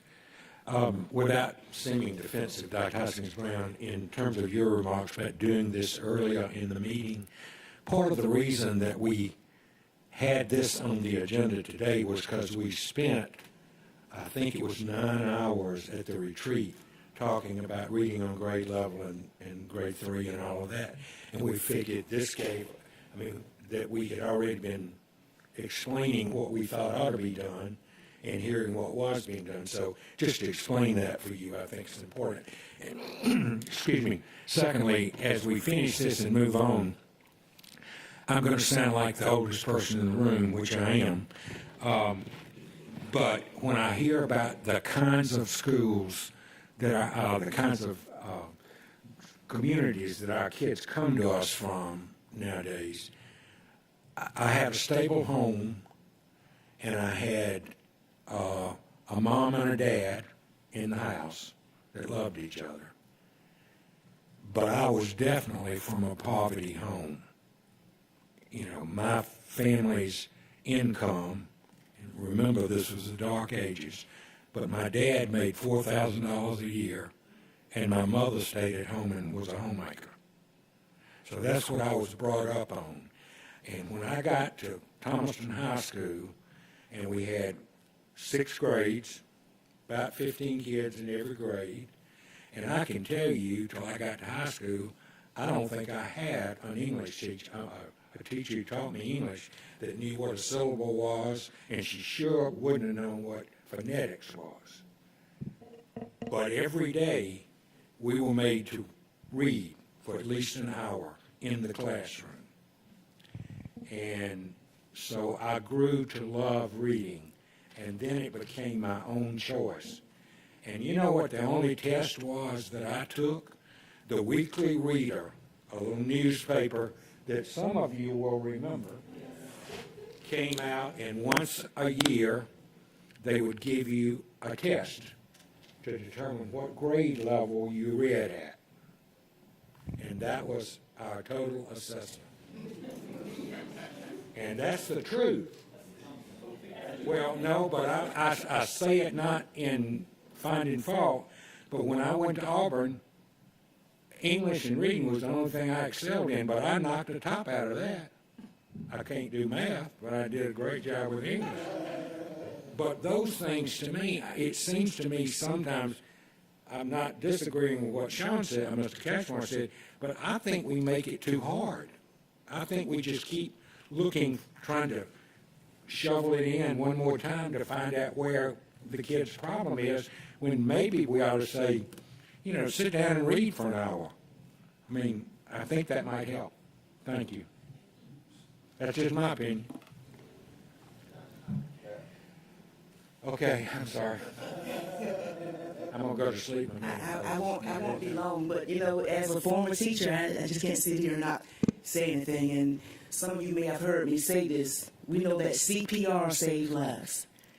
It saves lives in the medical world, but also in education, because the C is for curriculum, and our teachers know the curriculum. They teach hard, daily. The P is pedagogy. It's how you teach it, and they do a great job with it. They close their doors, and they teach. And then finally, the most important is the R, relationship, because in a relationship, there comes expectation. That is where you find your communication, and most importantly, celebration. And celebration is incremental. And you have to celebrate the success, because I can speak not only as a former teacher, but as a struggling student. And without those celebrations and the incremental learning that I did, I wouldn't be here today. So I just appreciate everything that you all are doing.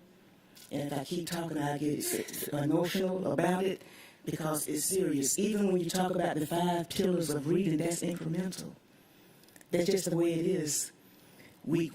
Our students will come to us, and we teach.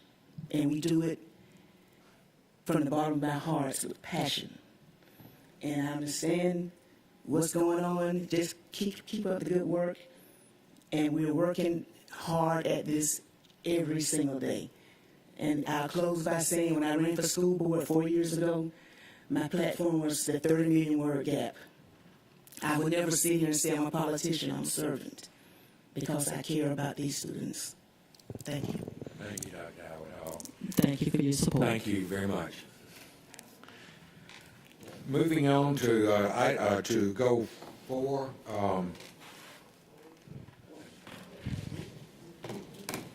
I think these are all yours, just aren't they? Yes, sir. I'm just convinced,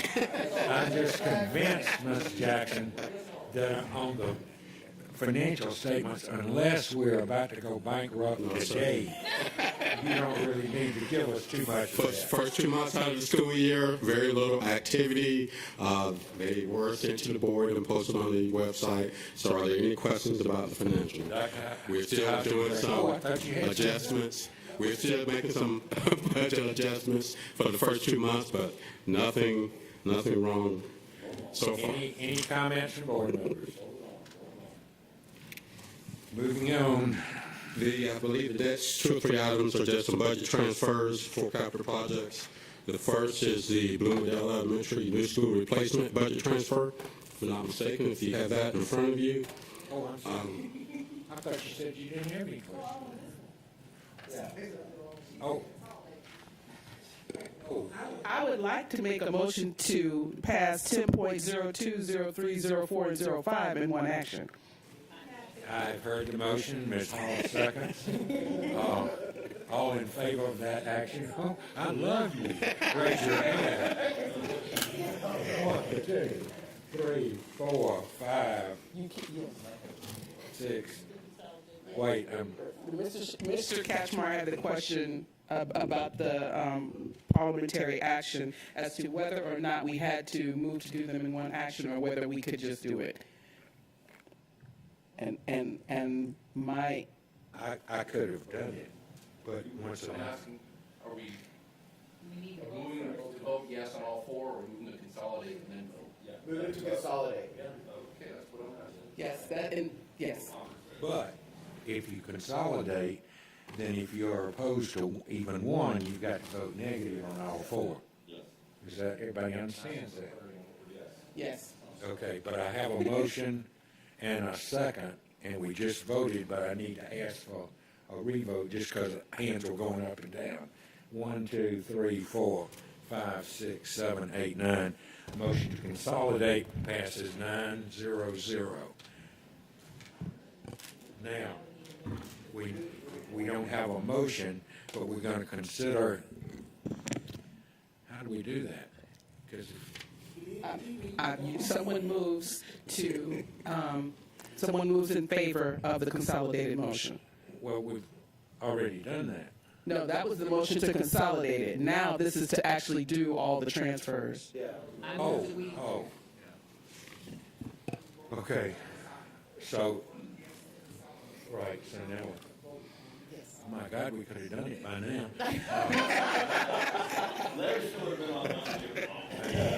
Okay, so we've got, is somebody making a motion, Ms. Grabowski? The motion is indeed that we will vote. My motion is to approve the budget transfers of 1002, 1003, 1004, and 1005. Second by Mr. Johnson. Okay, any discussion of that motion? Mr. Johnson. I just like to say that the Bloomingdale Elementary new school replacement is fantastic. And for those members of the Bloomingdale community who live around Bloomingdale Elementary, I hope this now proves that we are not closing the school because we are building them a new school. Thank you. You have any comment? You made the original motion, do you? No comment. Okay. So any other comments from board members? No. So all in favor, raise your hands. 1, 2, 3, 4, 5, 6, 7, 8, 9. Motion passes 9-0-0. So the budget transfers that were mentioned in the 4 items have been passed, and I have no other business. We have one more. There's one last one for small construction labor on projects under $100,000. All we're doing here is just increasing the annual amount from $500,000 to $1.5 million. And this is through various sources within capital projects and E-SPLOST, thus be it resolved upon the recommendation of the superintendent that the board approve the request for an increase in the estimated cost for work associated with this contract to $1.5 million. heard the resolution. Ms. Johnson moves, Ms. Hall seconds. Ms. Johnson, anything? No, sir. Ms. Hall, anything? Any other board member have comments?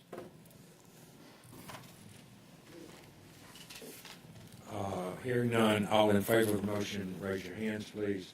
1, 2, 3, 4, 5, 6, 7, 8, 9. Motion passes 9-0-0. Now I have nothing else on the agenda. And Ms. Hall has already moved, but Ms. Randall second. All in favor, say aye. Mr. Smith, I see you before you leave.